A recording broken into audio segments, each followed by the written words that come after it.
Boom. What up, guys? We are live. So I have some good news and I have some bad news.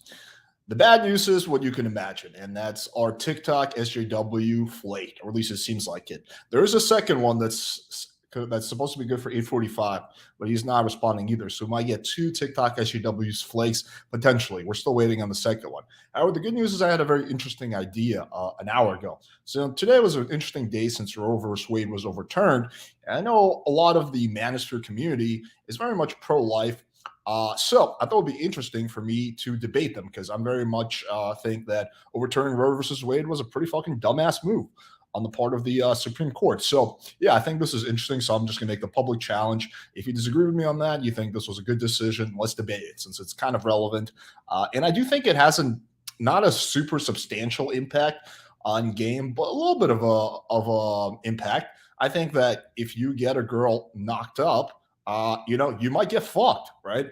And that can happen to the best of us. Like condoms are not 100% foolproof. If your big thing is fucking girls raw, you're gonna have a little bit of a harder time with that with a lot of girls. Because yeah, especially for the next few months, a lot of girls are gonna be on edge about that. So yeah, those are the ways in which I think it can potentially affect game. Again, I don't think this is gonna be like a massive game changer in the dating marketplace. I think it could play a little bit of a role. So I think that's why I think it's relevant for the debate. But yeah, so okay, so if anyone wants to debate me on that, let me know in the comments. If you're like a strong pro-lifer or you think this was a good move, let me know in the comments. And I'm sure there's going to be a few people, and we can get into it. This is going to be probably the one debate where my audience is largely not going to be behind me, but that's okay. For some reason, the manosphere is like oddly conservative. What I've noticed, and I'm definitely somewhere in the middle. I would say, but yeah, this is the one issue which I very much side with the left on. Like I just think, yeah, it's like super dumb in my opinion. But anyway, so let's see if there's any challengers, and if not, I guess I'll do some Q&A. Uh, the debate isn't about fucking chicks, about the fetus of human being or not. I don't think it is still until he's 23. You almost get all women abortion, and almost all women get abortion for 20 weeks. Yeah. Okay. Yeah. I wouldn't necessarily disagree with that. Uh, so are you pro choice? Yeah, I am. Uh, how many abortions has everyone participated in? I've never been participating in an abortion that I know of. Uh, the judicial case, the Supreme Court leaves abortion to America of each state. The Constitution itself does not speak, so there's the rights. Yeah. I think that's a cop out. I've heard this argument before. There's a whole bunch of things that we don't leave to the states. For example, I'm not making this. I'm not equating it to the Civil Rights Act, but that is an example of something that we tried leaving to the states for a while, and they were like, "Yo, we can't leave this to the states." So there's a lot of situations where the federal government has to step in because there's a lot of dumb fuck states. The dude you relate yesterday was kind of trying to hit at it briefly. Yeah, he was, which I found ironic because I'm not conservative, but also I disagree with his argument. So I don't think pickup content makes people more conservative, or at least I'm down that rabbit hole. I just think that it just so happens a lot of the manosphere is conservative, right? So it's a disagreement between uh,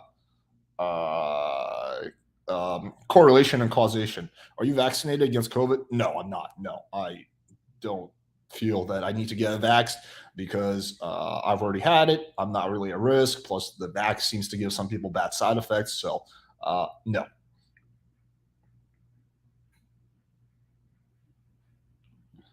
My opinion is the most controversial. I support abortions, yet I'm happy. Okay, that's interesting. Why is that?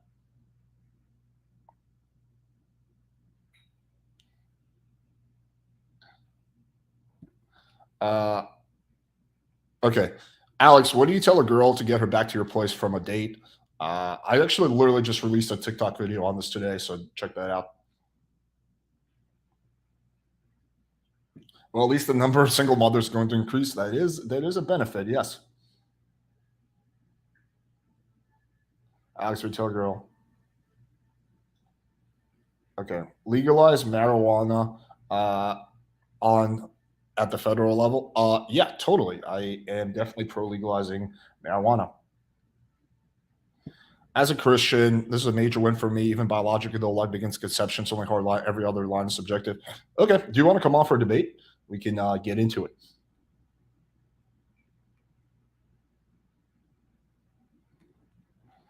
I've been seeing girls they're being celibate because of this. Yeah, I don't actually think that's going to happen. Like I think they're saying that, but I severely doubt the vast majority of women are going to be celibate. Do you think the Supreme Court is conservative because they're anti-feminist? Partially, yeah. I mean, the manosphere. How many TikTok followers do you have? Like 127,000. It seems like it, yeah. But what I'm trying to do is to have a Roe versus Wade debate because I think it's relevant. So, if anyone's interested, let me know in the comments. Like, this is gonna be an interesting one. Emma, this is common feminists who support abortion rights for women and support men having right to be responsible. Men get forced to pay support. Yeah, I don't know how that's a good thing though. Like, yeah, what we really need in this world is more unwanted children and more single mothers and more men being forced to pay for child support. That's really what's missing in America.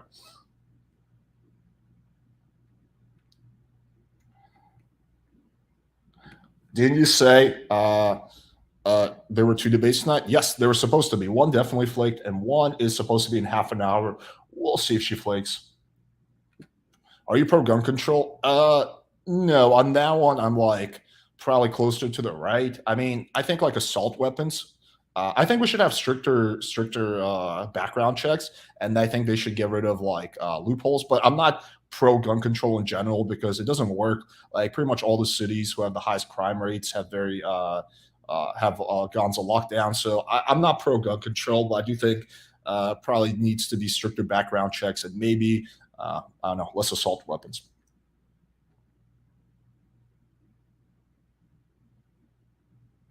This will also incentivize women to make better decisions before having unprotected sex. No, it will not. It will absolutely not incentivize people. It will just create more unwanted children and more foster care. People are very impulsive. When you're about to fuck a chick, you're not thinking, "Oh shit, Roe versus Wade was overturned." Like no one is thinking that.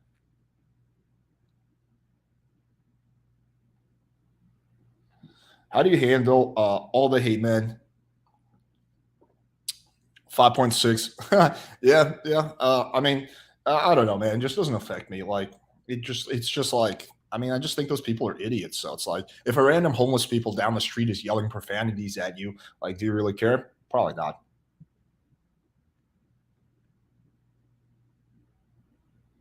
Playing with fire.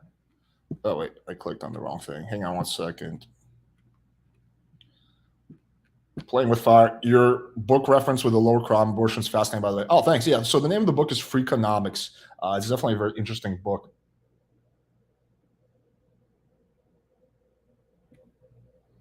Um, yeah, exactly.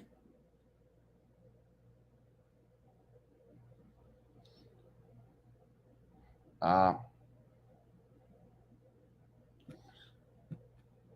have you had any pregnancy scare with any girl? No, I don't believe I've ever had. Just curious on your take. Why do you think more than man is feeling conservative? That's a good question. I think that because a lot of the guys on the left are just like such pussies that they're like they're like afraid to even like support like content about picking up women. Of course, there's exceptions. So I think guys who are in the conservative at least are going to be like more. I don't know, like you know what? I need to get laid, stuff like that. Versus guys on the left think that's inherently sexist or something like that. I don't know. I've thought about that too. Okay, let's see if anyone responded. Yeah, I'm hoping that we get some people to turn out. There's one guy who said, let me see what he's saying.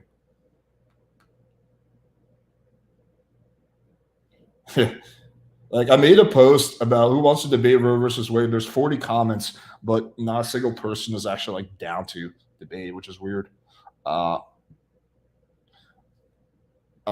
is Natty pissed? Haven't talked to her today yet, but she's on a flight to DC. But I'm sure she will be. You should bring on President Anthony Johnson on Discover. Sway, he's chill and he should give you an update what your 21 conventions. Yeah, I've asked him like a million times when my speech is dropping. I'm like, I don't know. I'm not going to keep asking him because he's, I don't know. It's just like, how many times can I ask the same question over? But what's it called? Yeah, I mean, I would be open to it. I don't know if he would do it though. I'm down to debate. Oh, we got some takers. All right, let's do it. I'm going to drop the link. Let's do it. And hey, major respect for anyone who's willing to have a debate. Like that takes some balls because you guys know that I'm a dope debater. So you need some major courage for that. I'm just kidding.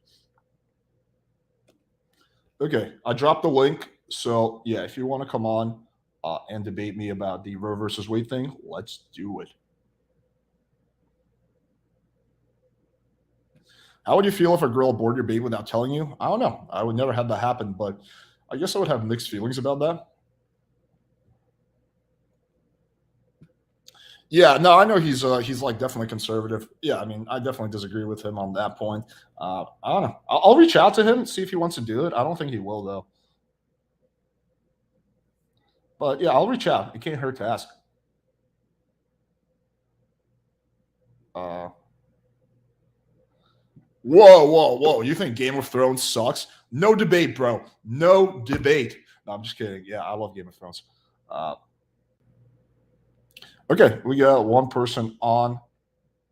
You used to be hardcore leftist, right? No, I was never hardcore leftist. I think I was always fairly like moderate in my views. No, I was definitely never hardcore leftist. That's for sure. Hello, hello. Hey, man, I can't hear you. Can you hear us? Can you hear me? Yeah, I don't know if you can hear me, but there's no audio coming from your end. Uh, okay, I'm gonna give you a second to fix your audio. I'm gonna remove you for the stream for like 30 seconds. Just fix the audio, and then I'll bring you back on. Uh, no, it was not a joke. It was that was joke. No, that was definitely serious. Like we have that demonstration. Are there any hardcore leftists who are pickup artists? Not that I know of. No. Okay. Hey Kai, it says your device is not connected. You don't actually need to turn your camera on, but it does need to be connected because otherwise StreamYard won't let you on. So again, you don't have to keep your camera on. Like I don't care if you do or don't, but you do does need to be connected so that I can add you to the stream. Oh, he dropped too. Yeah, that's true. Yeah, trip advice. Yeah. I think a lot of guys in the pickup community just stay out of politics because they realize it's like a massive waste of time, which I truly believe in. Like sometimes I don't know, like I get a kick out of like reading some political stuff and watching like Bill Maher, but like I do think it's largely a waste of time because the average person has like close to zero impact on politics. So it's like, why wouldn't you focus on things that are more relevant to you? What is the argument that I think that overturning Roe versus Wade was a mistake?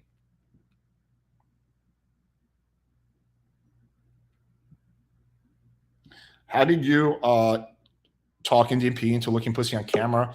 Uh, it was actually his idea, believe it or not. I would not ask that of my like whatever I guess business partner employee. That would be like a big ask. So uh, yeah, so I don't know. So it was his idea. Yo, Hey, oh there we go. Okay, we can hear you. all right. Cool. Wait, can't Yes. I don't get why people are freaking out. Can't they just move to a different state? Well, I'm not freaking out at all. I could care less. But moving to a different state is not easy if you have your job and livelihood and family in a state. It's not that easy to just like, oh, let me just pick up and move, right? Typically, people have families, they have their jobs. So, yeah, for most people, it's not really that easy. Isn't that just a cope though? A cope? What do you mean?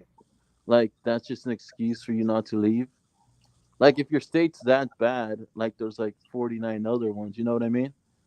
Well, you can make that same argument about overturning the Civil Rights Act and some states having racist laws, and then say, "Oh, dude, well, if you're a black person, you're not happy in this conservative state, can't you just move?" Like you can Uh, make that argument about like any single thing that's important. oh yeah. Never mind. Was that your whole argument? Yeah, that was my whole argument. Oh, that was kind of anticlimactic. Yeah. Okay, well, Uh, thanks for coming on, I guess. all right. See ya. Take care. All right, that was like the quickest debate ever. I can't believe you didn't think of it. I mean, I don't want to like tease him or anything because he had the balls to come on. Well, that was so quick. Oh my god, I've never had a debate that quick, that easy. Like all it took is one argument. Okay, how do I join the debate? I'm gonna drop the link. Here you go. Here's the link to join the debate. Can we debate you on other things related to politics? Okay, for today and today only, yes. Typically, I would say no because it's so outside the scope of this channel, and I hate getting into politics. But for today and today only, yes. But like, what exactly do you disagree with me on? Because on most other issues, I'm not like a liberal. I'm like somewhere in the middle. So, yeah. Okay, let me see if anyone responded to the on TikTok. Oh god, where the fuck are these people? These TikTok SJWs are such fucking flakes. I swear, none of them have any balls. See, this is why I make fun of the left all the time because I think most of them are massive pussies. Not all of them, right? But most of them, because they're always afraid to debate. At least the people on the right are like more open to having discussions. Okay, hello. Hello. Hey, what's up, man? I'm right. I got a question for you. As somebody who partakes and who is not fully conservative, who partakes in a lot of casual sex, how do you live with yourself that you may one day like knock up a girl who didn't take a fucking pill right, and then she's in and then she got a baby and she goes at you, and if she do not abort it, then it's your baby legally, and you have to pay in every country in the United States, whether it's conservative or liberal, you have to pay child support for 18 years. Look, first of all, where are you from, man? You have a pretty badass accent. Are you from France? No, I'm from the great country of Israel. Oh, okay, cool. Yeah, I have a lot of family who lives there. So, okay, so the question was, I'm a little confused by the question. Maybe you could state it simpler. What exactly is the question? As you, as somebody who partakes in a lot of casual sex, if you one day like knock up a girl and she got a baby and she can't abort it, and I'm against abortion, but if you partake in casual sex, there's way more chance of a girl getting a baby, and if she can't abort it, you pay 18 years for child support and all that bullshit for the kid who you didn't want it. Yeah, but I'm confused what the question is. It just seems like a statement of fact. Yeah, you would, if you get a girl pregnant and she can't get aborted, then you do have to pay 18 years of child support. So what's the question? That just seems like a statement. So are you willing to take that risk? Am I willing to take that risk? Me Yes. personally, well, I think yes, because I wear condoms, so I think the risk is very, very small. Also, generally speaking, I don't hook up with like hardcore religious girls, and I live in Florida, where Florida is ambiguous about whether they're going to outlaw it or not. So, all things considered, yes, for me, the risk is extremely, extremely, extremely small. Thanks a lot. You gave me a great answer. Goodbye. Oh, okay, all right. That was also really quick. What is up with these quick debates? I thought we were having a debate. This guy just like wanted to ask me a question about like my personal risk taking. Oh my god, these are like the quickest debates ever today. I was confused because he was just making a statement of fact, like, and then I was like confused. What was the question? I guess the question is that would I still have casual sex? Yes, I'm gonna still keep having casual sex, regardless of politics. I think also like people confuse macro for micro issues. Roe versus Wade being overturned is a macro issue. Me choosing what I'm going to do with chicks is a micro issue, right? Macro does have an effect on the micro, but it's not like a one-to-one. So I think that's also confusion a lot of people have. All right, let's have on the next person. Hello. Hey, what's up? How's it going, man? So I just have like I'm not claiming to be on like the right or left, but like I guess I can kind of see both sides, because I think I was watching like, and this was like a few months back. I think I was watching Ben Shapiro, and he made the point of like, I guess he was kind of, it's more of like an ethical argument rather than like what's right. So like, yeah, it is women's bodies, but at the same time, like, I don't know, like, what's your take? Like, you are technically like killing a child, and also like I'm not quite sure like the exact time they cut it off. So I feel like rather than just completely like um outlawing abortion, it should be just like outlawed after like a certain month. Like, what's your thoughts on that? Yeah, so first off, I'm actually generally a big fan of Ben Shapiro, although this is like literally the one issue I disagree with him on. On like the vast majority of issues, I largely agree with him, even though he's like more conservative. Yes, I agree with you that there needs to be some kind of reasonable cutoff point. Like, yeah, it would be kind of like, messed up to abort a baby at like 9 months when it can already has a heartbeat. But there does need to be some kind of a reasonable point as well, because then you can make the argument that the morning after pill is murdering a baby. Like, you could follow that logic really far. You could say that wearing condoms is murdering a baby, or birth control because a baby would have been born, right? So there needs to be some kind of reasonable stop-off point. So as far as I understand, Roe versus Wade protected you had the choice up to like 3 or 4 months. So Roe versus Wade wasn't like you can get an abortion at any time. It was like you're entitled to get an abortion until I think it was 3 months. Don't quote me on that, but something like that. So I think that's a pretty reasonable stop-off point. So overturning that means that basically a whole bunch of states are going to be like, you can't get an abortion even if it's like 1 week in. I think some states are going to go further and like probably outlaw the morning after pill. And what that's going to do is create a whole bunch of women who get pregnant who either are forced to keep their baby and give the baby up for foster care, or travel across state lines into expensive, costly procedures to get an abortion. So it's a lose-lose. Yeah, that does, like, now that I know that, it's kind of like you're almost, it's kind of like in Romania they had a thing where they had like a bunch of people like, I think like procreate or have a bunch of babies. I don't know exactly what it was, but I heard about it at some point, and it sounds kind of like that. They're gonna have like a bunch of like orphans now, and like moms. And like what about like the case of like, what if it's like a rape or man or like that? Like, shouldn't you be able to like abort the baby at that point?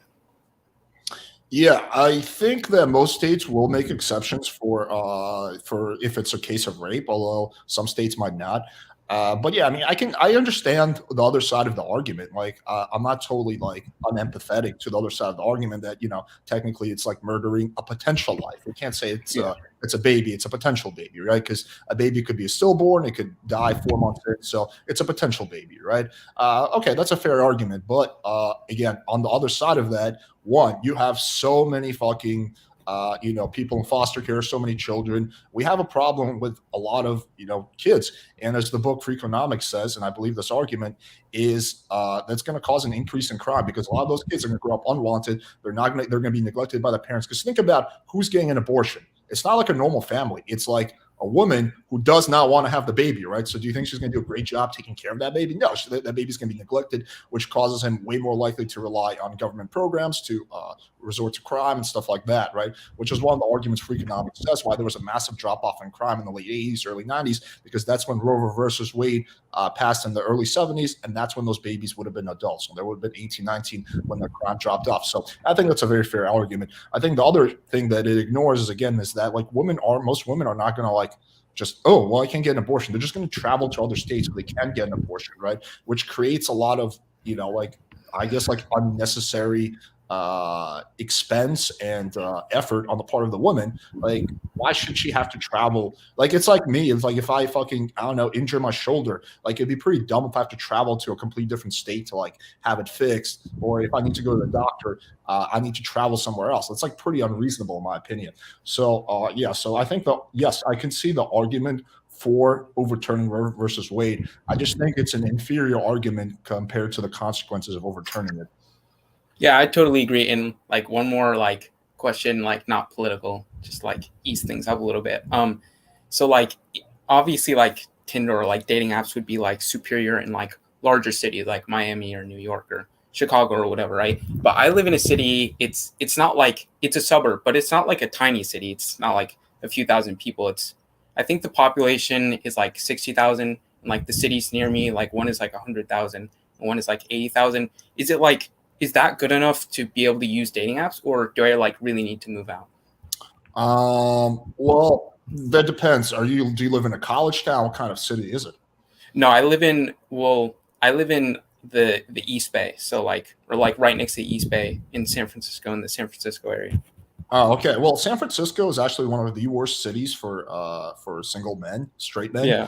because of all the tech jobs. So the Mhm. marketplace is a little skewed. So I'm assuming that suburb of San Francisco is going to be like not that great. So I don't think the issue is the fact that you live in a small town. I used to live in a small town after college before I moved to LA, and I did fine. It was just, but I think yes, it's going to be challenging, but I don't think that should dissuade you from using dating apps. I think you should certainly get on there. I mean, it's like it's like $20 a month. Who cares? And give it a shot. But yes, I would not expect you to have as good of a result as you might have had if you lived in a different city. Yeah, it's hilarious because it's like right next to Silicon Valley, so there's just like a bunch of Indian peas everywhere. It's hilarious. Yeah, if I ever break up with Indian P, I can go and search over there to find a different business partner.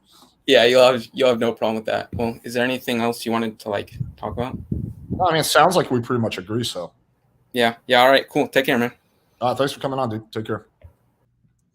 All right, that was a longer debate. That's good. We got 3 people backstage, so I'm just going to keep adding them. So it seems like we're actually going to get a lot of good debates today. Okay. Hello. Hey, Alex, how are you? I'm good. How are you doing? Good, man. Thanks for asking. This is kind of like a general political question about the whole, like, the left, right, and like the feminists and the game guys. So something that just makes absolutely no sense to me that I just can't wrap my head around, right, is you're talking about how a lot of feminists are like anti, like PUA, anti-game, right? Anti-game guys, a lot of them like attack us. Yeah. So why did they promote sexuality? Like most feminists also promote female sexuality, and it's unfair that girls are judged for wanting to have sex, and that girls should be able to have sex without having to worry about being judged. But then why do they attack game and PUA guys? Like, I don't get it. It's just so contradictory. Yeah, I mean it's a weird double standard, but yeah, I mean a whole bunch of double standards exist with the feminists or the SJWs. But yeah, it's like a weird double standard. Yeah, they're like, oh yeah, sexuality is cool. Yeah, women shouldn't be judged for her leg count, but men trying to have sex, that's skeevy. So it's like it's okay when a woman wants to be sexual, but not okay when a man does. So yeah, it's like a weird double standard. I feel like feminism did a lot of good things, right? I feel like it's a lot easier to have sex nowadays. Like, it's a lot easier to have casual sex as a guy because a lot more girls are open to it. But at the same time, you have a lot more feminists attacking guys who try to do exactly that. So it's kind of like, I don't know how I feel about it. Yeah, well, I think feminism has started off as a good thing. I mean, for sure, like for a while, women did not have equal rights, and obviously, from like a human rights perspective, it's important that 50% of the population has equal rights. So that's totally like, I think if you say to most guys, hey, are you for women having equal rights as men? 99.9% of men are going to say yes. Like, Right. Very few guys are going to be like, no, I don't. I think we should take voting away. I mean, I've only ever met like a handful of guys who actually believe in that. But I think then it went like 3 levels too far, and then it became about power and control. I think like feminists, like hardcore feminists, they actually hate women themselves. Or they like women as long as it's women who only agree with them. So a Right. woman like my girlfriend, who, for example, is like, like whatever, like has a boyfriend who's a PUA and has maybe like more balanced views, she would be also considered the enemy. Like there's been feminists who like DM my girlfriend saying that she should be ashamed of herself for being with me, right? Wow. So they say that they're pro women, but they're only pro women who agree with them, right? So yeah, it's just like a weird contradiction. Yeah, I mean, you're like what, 32 years old right now, 31? Yeah, I'm 32. So when you were like, 16, 18, would you say like, because back then there was like a little bit more of a conservative culture, girls were like judged more for having sex. Would you say that it was a lot harder to obtain like casual sex when you were like in early college or while you're in college because it was a little bit more conservative back then? It wasn't. The thing is, it was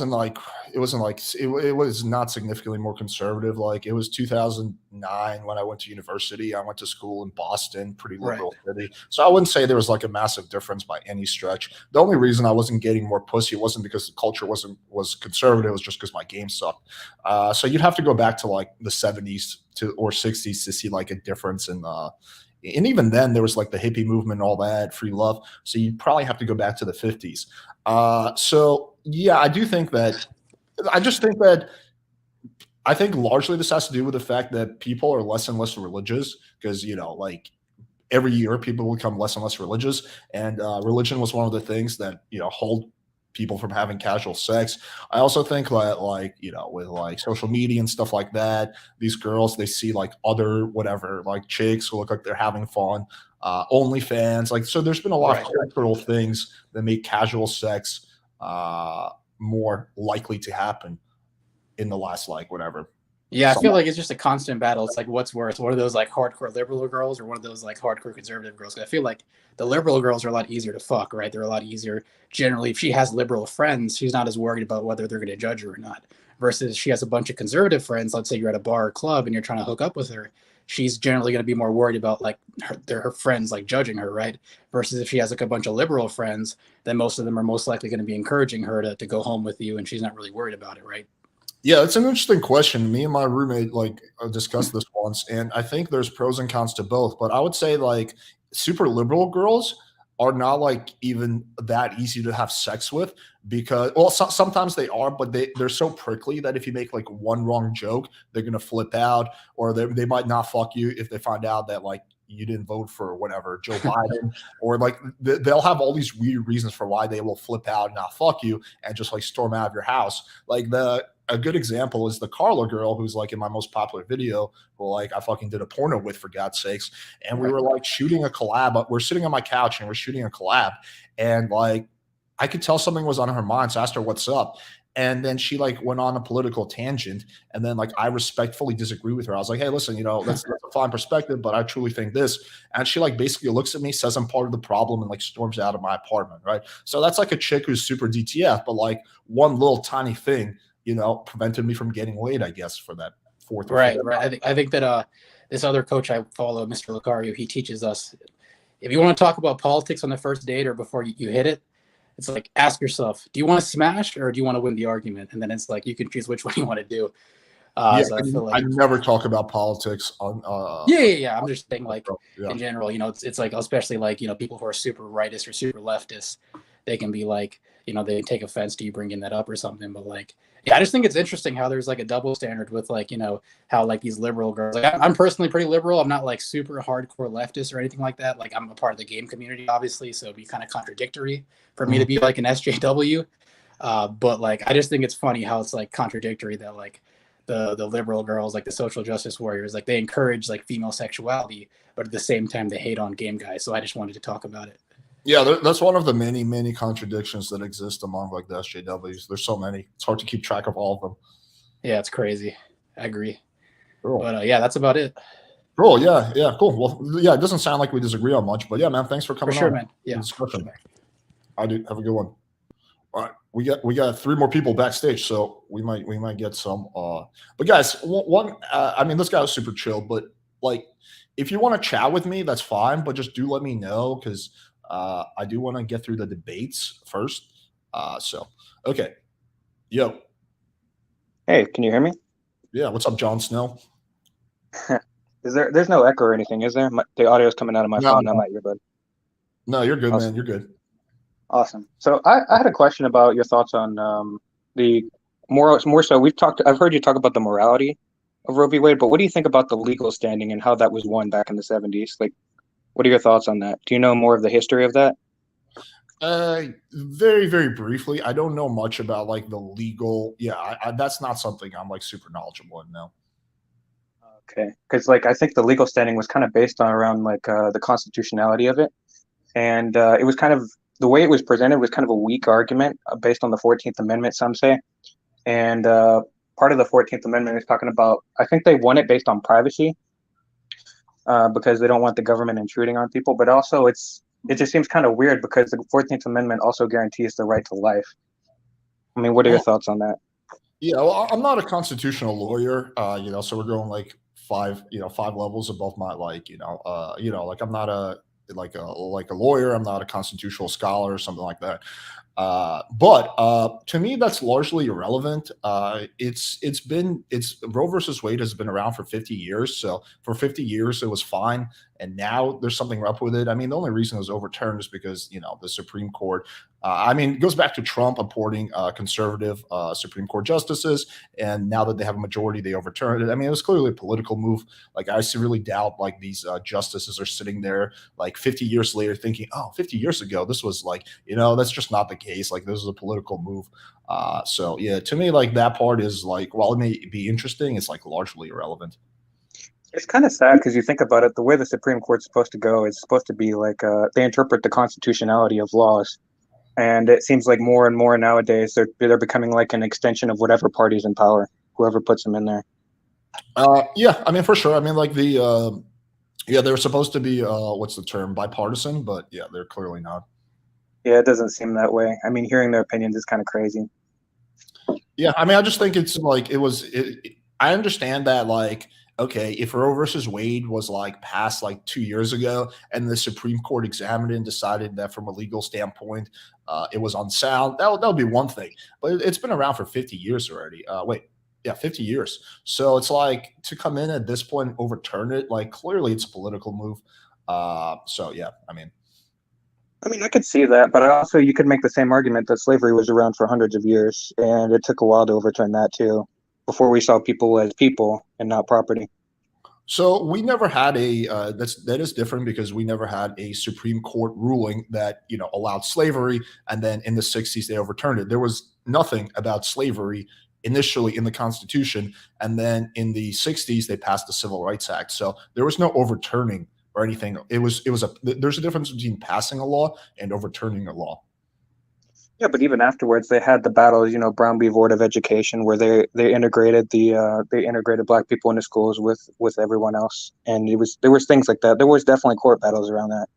Right, but what I'm saying is no law was ever overturned in order to like give civil rights acts to minorities. Like, meaning there's not like a law in the 1800s that like, hey, you have the right to own a slave, and then in the 1960s they overturned that, right? That wasn't the case. It was more of like in the 1960s they actually passed something new to prevent racism and stuff like that, civil rights abuses. This is a little different. This is like we had a ruling, it was fine for 50 years, and then like for some reason we decided to overturn it, right? So that to me is quite different. I guess I can see your standpoint on that. I guess I could just agree to disagree. Yeah, I mean, like, I think it sets a bad precedent. Well, okay, let's take the legal stuff aside. What do you think is about the net impact of the law? Do you think it's a good idea, bad idea to overturn it? I mean, personally, I think it's I was against it in the like Roe v. Wade standing, because I do think it was a states' rights issue. I don't think federal aid should be a thing unless it's passed by like me morally, I have problems with it because I view life at conception. But as far as getting a change through, I don't think it should be done by the Supreme Court. I think it should be done by the legislature. Okay, yeah. Well, so like I said, let's take the legal stuff aside and just focus on like the net impact. When you say it begins at conception, contraception, conception. So do you think like the morning after pill should be outlawed? I mean, I'm generally not a big fan of the morning after pill. I believe you should use protections beforehand. I think there's condoms, there's IUDs, there's other forms of birth control that kind of stop the conception from happening. But do you think the morning after pill should be outlawed? Should it be outlawed? I do think so. Okay. Okay. I mean, that's interesting. At least I guess you're consistent in that belief. I had to think about it for a second, because honestly, I didn't really have any quarrels with it until you talked to me about that, and that is kind of inconsistent with what I do believe. So you're right. I should have a problem with it, and you're right. What is the root of your belief? Like, where does this stem from? I mean, it's not really a religious belief. I think it's more science-based, because I'm not very religious myself. I mean, I think of so when you hear all these scientists discovering things on other planets, you could find a single-cell organism on Mars, and they say they found life on Mars. I don't know why that wouldn't be the same stance in a person as well, like granting personhood in that, because you're destroying life, in my opinion, if you're aborting somebody. Well, you're destroying a potential life, right? Like, so for example, if you take a 1 month fetus, you took it outside the womb, it's going to die, right? So a fetus can only sit whatever, like it's only really alive at like something like 7 or 8 months. At that point, it's a potential life, right? Well, yeah, but if you take a fetus out before it's, I mean, just so at that point you're against it. Are you against it after viability? I'm assuming.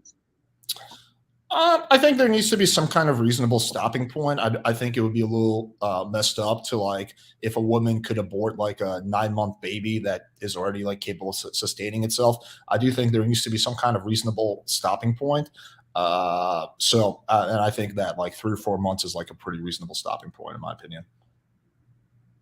I don't know. I heard the viability arguments, and I just think about people on life support. I mean, are they really able to survive on their own either? I mean, if you disconnect somebody from life support, No, but does we that make them do. not a person? But we do allow families to make that decision and disconnect their relatives if they're on life support. So that would Yeah, that I that mean, we do allow families to do that if they're going to be suffering, but there's no justification that this baby's going to be suffering medically for his whole life. I mean, people have the potential to grow out of like financial pain, and they have the potential to grow and make something of themselves. I mean, I've heard the stories of people who go through all these hardships growing up, and then it turns them into these crazy good people. And then you hear, unfortunately, the people who don't. But I don't think we should deprive them of the chance. Yeah. Okay. So, I mean, I can like outline the arguments pro and against Roe versus Wade. So, the one you're touching on is one potential argument for overturning it, and I'm not like unsympathetic to that argument. I understand it's a potential life, and there's a chance that that life might have contributed a lot to society. Maybe he would have been the next Albert Einstein, or it would have been like some person that contributed a lot to society. So, that is one fair argument. I just think the arguments against it outweigh it. First of all, if someone's trying to abort a baby, they don't want that baby, right? So that's going to be most of the time a negligent mother/father. So that baby's not going to get good upbringing, and they're going to be way more predisposed to crime, to poverty, to all the things that we really don't want in society. Kind of what I was saying earlier. I don't know if you got this part, but the book Free Economics outlines how there was a massive drop off in crime in the late 80s, early 90s, and that's because of Roe versus Wade, because all those babies that would have been born in the late 60s, early 70s, who would have had negligent parents, whose parents didn't want them, who would have, grew up in foster care, are way more predisposed to go into crime, right? So literally, that's one macro effect is passing Roe versus Wade actually reduced crime because all these unwanted babies who would have had bad childhoods more often than not weren't born, right? So that's like a big argument in of itself. Another argument for keeping it is that because it's still a lot of states are going to have it. So women are just going to be forced to travel pretty far, which I think is not really fair to a chick, like that she has to travel, like she gets pregnant, like a month later, she has to travel like to a different side of the country to get an abortion. Like, why shouldn't she be allowed to get that in her home state? That just seems kind of like a dick move to those chicks who need to do that. And I think third also is like the whole looking at it from perspective of a guy. It's like, like if I got some girl pregnant accidentally, would I really want to pay 18 years of child support? No, like clearly not. Like, so I think that, I don't have the option of forcing a girl to get an abortion if I don't want her to have the baby. But this gives me even less power because now even if the girl agrees with me that we shouldn't have the baby, well, she can't actually get that abortion unless she's willing to travel. And another thing is this definitely penalizes people in lower socioeconomic classes more because like rich white chicks, like I hate bringing this back to race, but it is kind of true. Like rich girls, they're going to be able to travel, get a plane ticket, get an abortion. It's more people who are really poor, who are like, oh, fuck, going to a different state is like I can't afford that. We're going to be forced to have the babies. So yeah, just like I get that argument, but to me, like the cons outweigh the pros. And lastly, I think there's this idea that pro-lifers talk about that I guess it's not an idea. It's an assumption that the U.S. government wants to protect people's lives and it's about helping people. But that's not really the case. That's like to me is pure delusion. If we really cared about saving people's lives, then we would have universal health care, right? We would give food to homeless people, right? So we really don't, as a country, we really don't care that much about people dying. We really don't. We just quite often pretend like we do, right? So if we're going to be intellectually consistent and we're going to say, you know what, every life matters, then on top of overturning Roe versus Wade, we also need to have universal healthcare. We need to make sure there's food for everyone in America. We need to do a whole bunch of other things that we never do. Yeah, I mean, if that was the case though, then why would it not have been an issue as pre-Roe versus Wade with people when before all these things were in place, before all these like say Social Security and all these government assistance programs? Why wasn't it an issue before then? Can you say that question again? I'm a little confused. Say that again. So like you're talking about like it's going to hurt the lower economic class. I mean, I'm sure it will if they're making these choices, but to me, it's not worth it to end the life over a mistake like that. I mean, that's not two mistakes doesn't make it right. You know what I'm saying? But also the fact that you were talking about the if the government really cared about all these things and all these issues, how come this wasn't as big of an issue back in the 50s, like before Roe versus Wade, before all these government social programs that they were giving everybody all this help? Well, I wasn't born back then. I'm not sure what like the local mood was in the 1950s. So I can't comment on like what was the news or the climate back then, because I'm looking at it from a historical aspect. Not like I clearly wasn't there. But okay, let me ask the question like this: Do you think we should have universal health care, and do you think we should feed all the homeless people in America? I think we should feed all that are unable to feed themselves, the disabled children who don't have any resources. I really don't think we should be feeding homeless people that can really work for themselves as they can get them out of this. I think we live in the land of opportunity. And I think if we gave them resources rather than just handing them money and just kind of putting a Band-Aid on it, I think we should give them opportunity to get out and kind of, give them like maybe incentives to go work and go do other things. Okay, Because there's plenty of people who are genuinely stuck. They don't have the ability to, and I think those people need help. And there should be a process to screen for those people. But I also think there's a lot of people who take advantage of the system at the cost of everyone else. Yeah, I don't necessarily disagree with any of that. Do you think we should have universal health care? Universal healthcare? Yeah. So by universal healthcare, do you mean just like free healthcare for all? The government provides health care for every American citizen. No. Okay, so do you see the intellectual inconsistency there? Because if we don't provide healthcare for everyone, people are going to die. Like, do those lives not matter? No, well, here's the thing. Like universal healthcare has got its problems because you take a look at countries like Canada who have universal healthcare, and it stems way more issues than we have over here.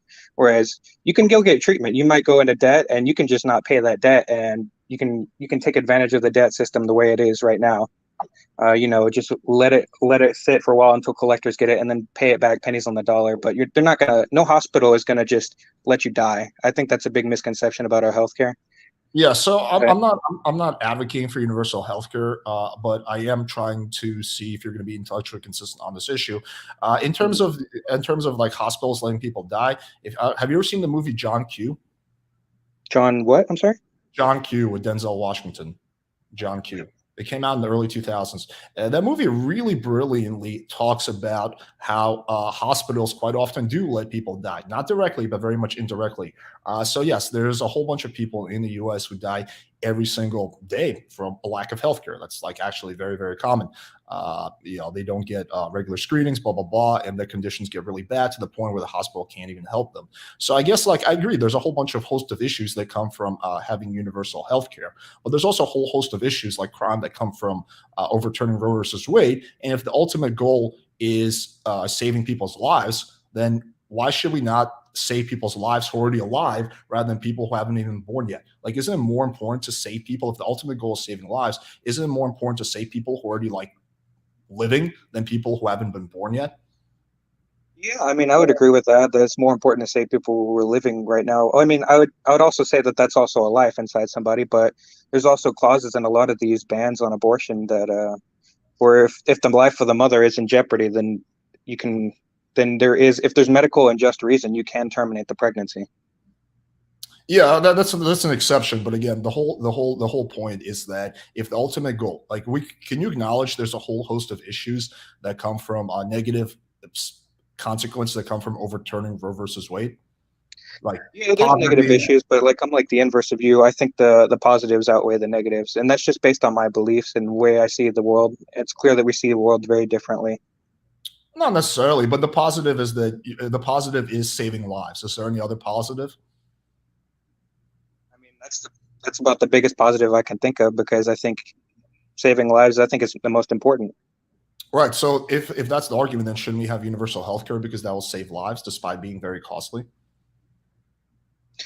universal healthcare, I don't think it really saves as many lives as people tend to believe, because there's a big delay in care if you give everybody the free healthcare and all these things that go on. I think there's pros and cons to both sides, because you see in Canada these people end up having these issues that they get prolonged because they can't see a doctor fast enough. I mean, there's not enough care to go around, and it's just an unfortunate reality of the world we live in. We just need to have more doctors and more nurses, more healthcare staff, because these people go untreated for long periods of time, and it actually prolongs the issues, and much in the same way of people just waiting who don't think they can afford the healthcare.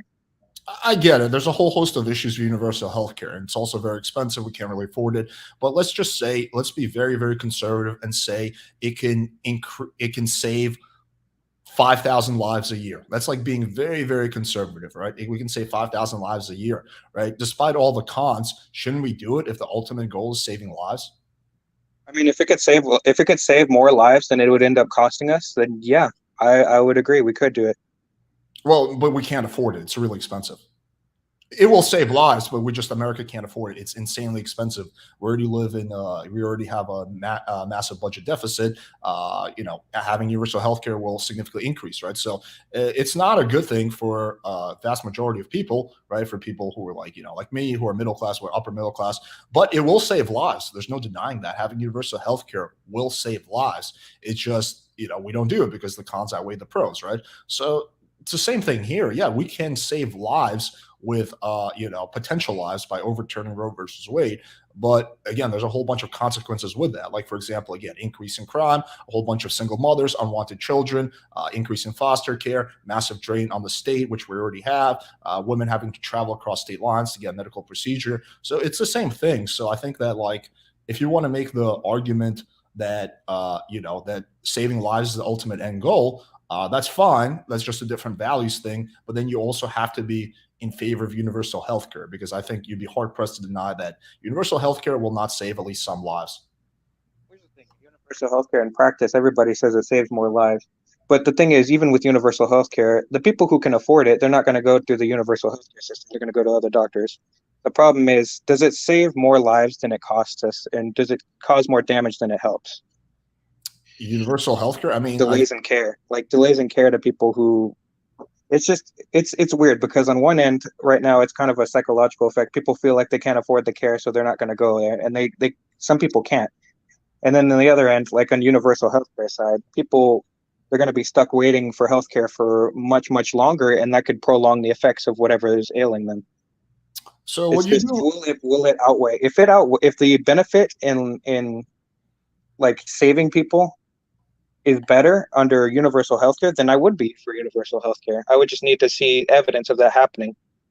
Yeah, I mean, you could just look at other countries who have universal healthcare and see the difference in like a whole host of issues that America's bad. America's very good at like cancer care, but we're very bad at like a whole bunch of other things compared to other first world countries. Again, whether it's good or not really depends on your perspective. What universal healthcare is a different way of allocating resources. Right now, we allocate resources based on money. So someone like me who's financially well off, I have access to all the resources I need because I can pay cash to all these doctors. I can get the best medical care. But if you don't have money, then that's how we allocate money right now, generally speaking, right? Is based on your money. With universal healthcare, it's a different way of allocating it. You're just taking some of what I have, right, which is unlimited access, and giving it to some other people, right? So it's a different form of allocation. Overall, it's good for saving lives. It's just not good for like someone like me if I need like a shoulder surgery or something like that, because I have to wait longer. It's also really, really fucking expensive, right? So it's a different way of allocating resources, but it is a way that will save more lives. And again, just to be clear, I'm not for universal healthcare. I'm just saying that, like if you want to be intellectually consistent, you have to be, if you're saying the end goal is to save lives, then you have to be in favor of literally every single thing that could save lives in the US. Universal healthcare, feeding homeless people. I would say another one is massive, ending all wars, right? Because whenever we go to war, soldiers die, right? So there's a whole bunch of things you have to be in favor for if the end goal is saving lives.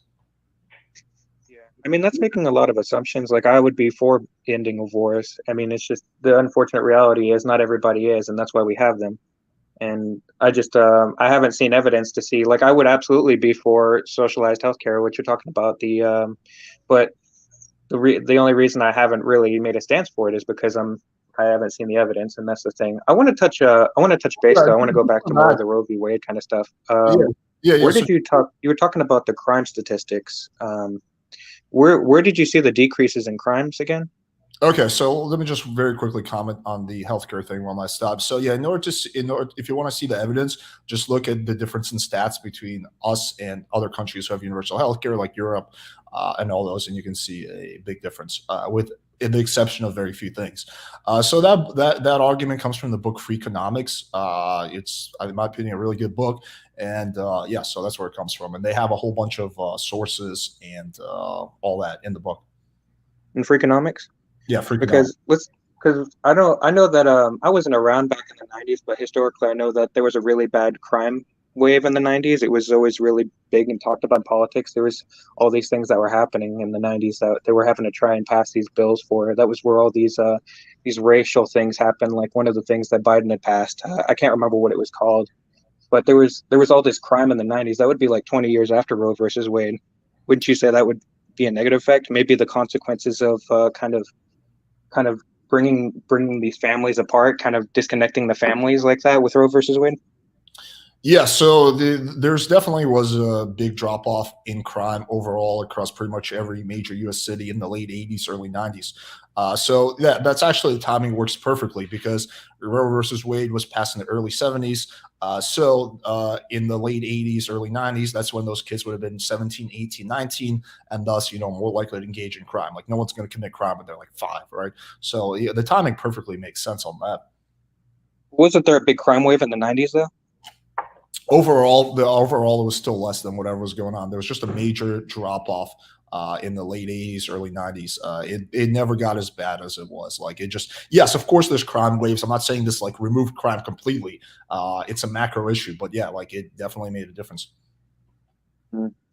Okay. Yeah. All right. Well, I do see where you're coming from, like the root of your argument too, where that single motherhood and all the separation of family does lead to a higher increase in crime. Though I do see that. I'll have to look into the data and statistics. I'll have to look into the healthcare thing too, because that's something I haven't even really. I guess I haven't looked into the number side of it, so I'll have to do my research on that too. But I appreciate you taking the time to come out and debate me. Yeah, you can just like compare U.S. to like other first world countries in terms of pretty much every aspect of medicine. But yeah, like even though like it saves lives, I'm still not in favor of universal healthcare because it's insanely expensive and our government can't afford it. So my end goal is not necessarily to save lives.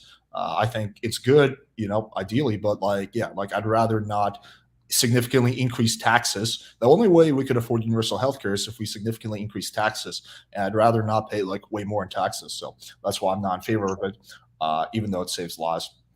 I got you. I understand where you're coming from. Cool. All right, man. Thanks for coming on. Thanks for having me. All right, this is shaping up to be a lively debate. Let me post the link for Brad because he said he wants to come on. So here it is. Okay, let's bring on the next person. Let me just get a water, guys, real quick. Hang on a second.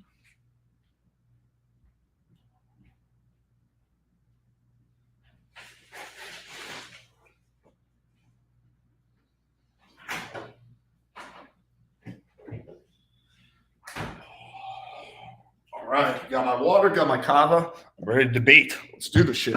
Okay, we got 2 people backstage. Okay, someone says, "Can I debate you, Alex?" Yes. I posted the link, so just click on the link. Use Google Chrome. Okay, I'm bring on the next question. Hello. Hey, how are you? Hey, I'm good. How are you? I'm good. Cool. So I just want to know what are your basic kind of contentions when it comes to the overturning of Roe v. Wade? Did you listen to the last debate?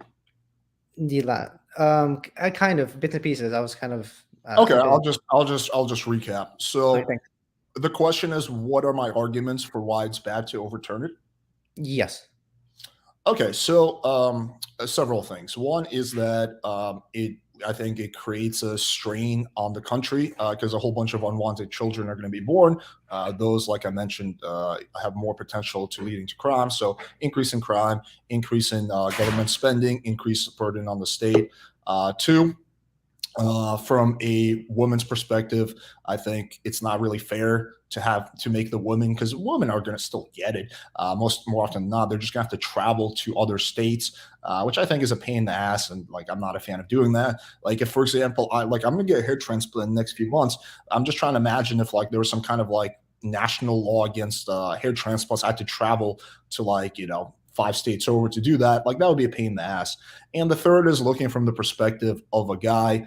Like if I accidentally get a girl pregnant, I would really hate to have to spend 18 years of child support and doing that. Like that would fucking suck. And that would be a pain in the ass. That would not be something I want to do. So I understand it. So I'm looking at it from a woman's perspective, from potentially a man's perspective, and from a macro perspective. Okay, so from the because when I approach the abortion debate, I like to come from the biological perspective, the moral perspective, and the constitutional perspective, and so I think I caught that what you said, that you don't want to get into the constitutionality of it, which is fine. I think that's, to me, the most interesting part of the debate. But we can go to the moral and the biological. To start off, one has to. I mean, modern science has already confirmed this, that life begins at conception. One has to. Wait, when you say that, what does that mean? Because if the baby was taken outside the womb at like 1 month, it would die. So when you say life begins at conception, what does that mean? That means when the egg and the sperm meet together and they fertilize, that's life.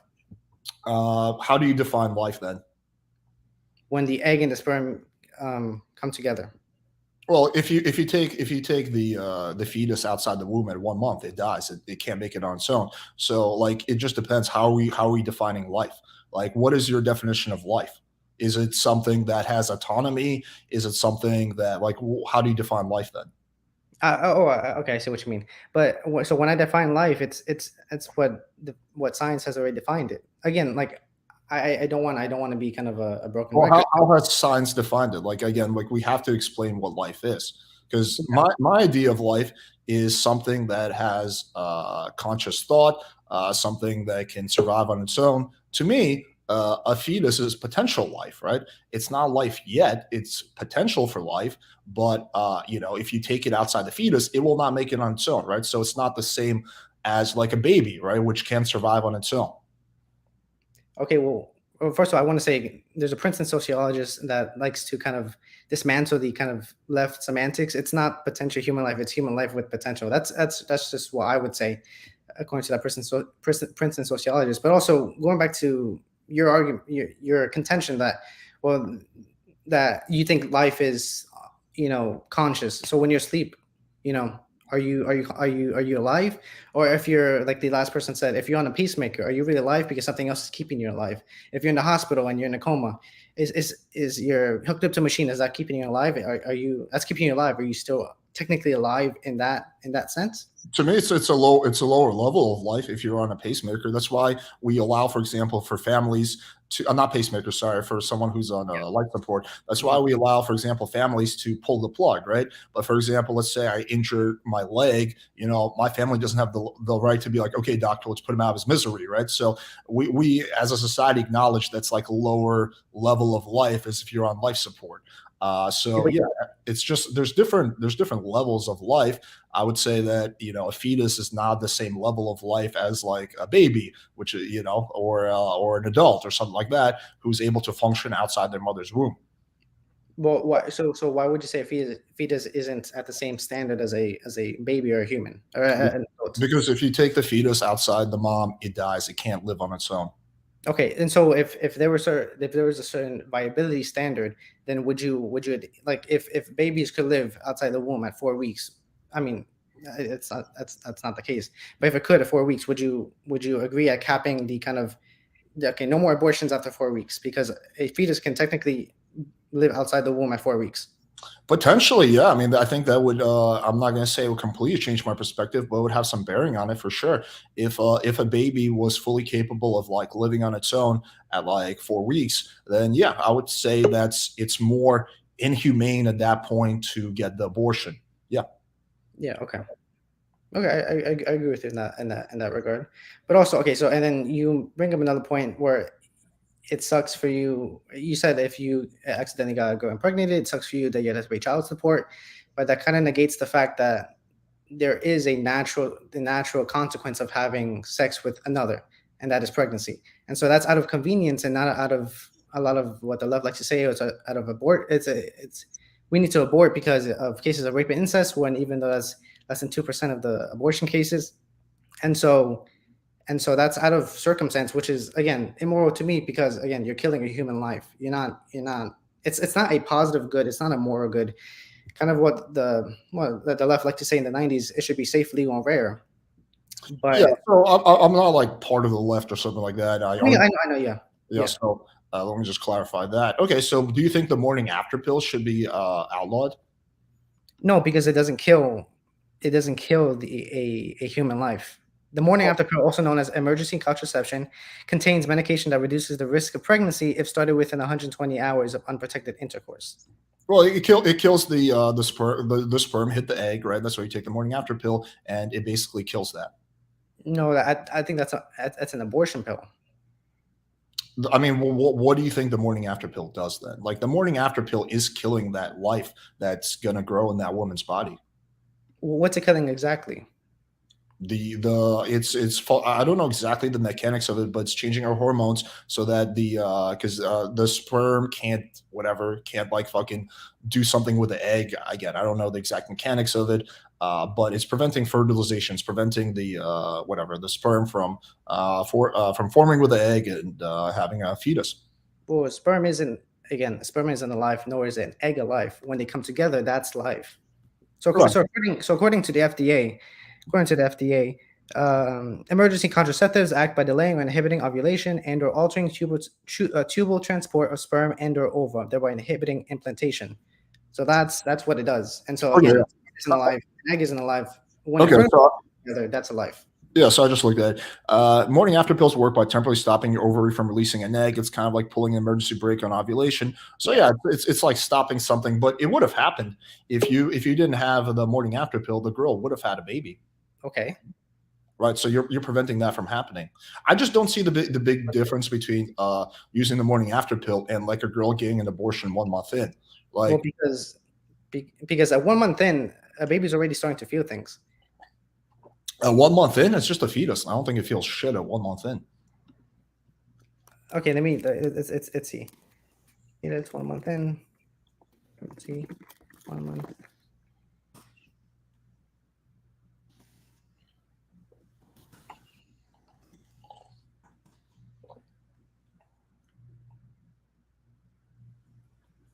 Dang, I don't see anything. Let's see. What are you trying to find? Okay, let's see. I'm trying to find because I don't want to be that guy that says something that can't back it up. That if a fetus can feel things, that's why abortion is so kind of At 1 month. No, but that's what I'm trying to find out. I mean, I don't even really know how they're gonna like measure that. What are they gonna do? Like a survey of like fetuses? Like, hey, before we abort you, real quick, can you clarify whether this is gonna hurt or not? So that just seems like even that would be like pretty close to impossible. But thank God to modern medicine that we can actually find that we can actually kind of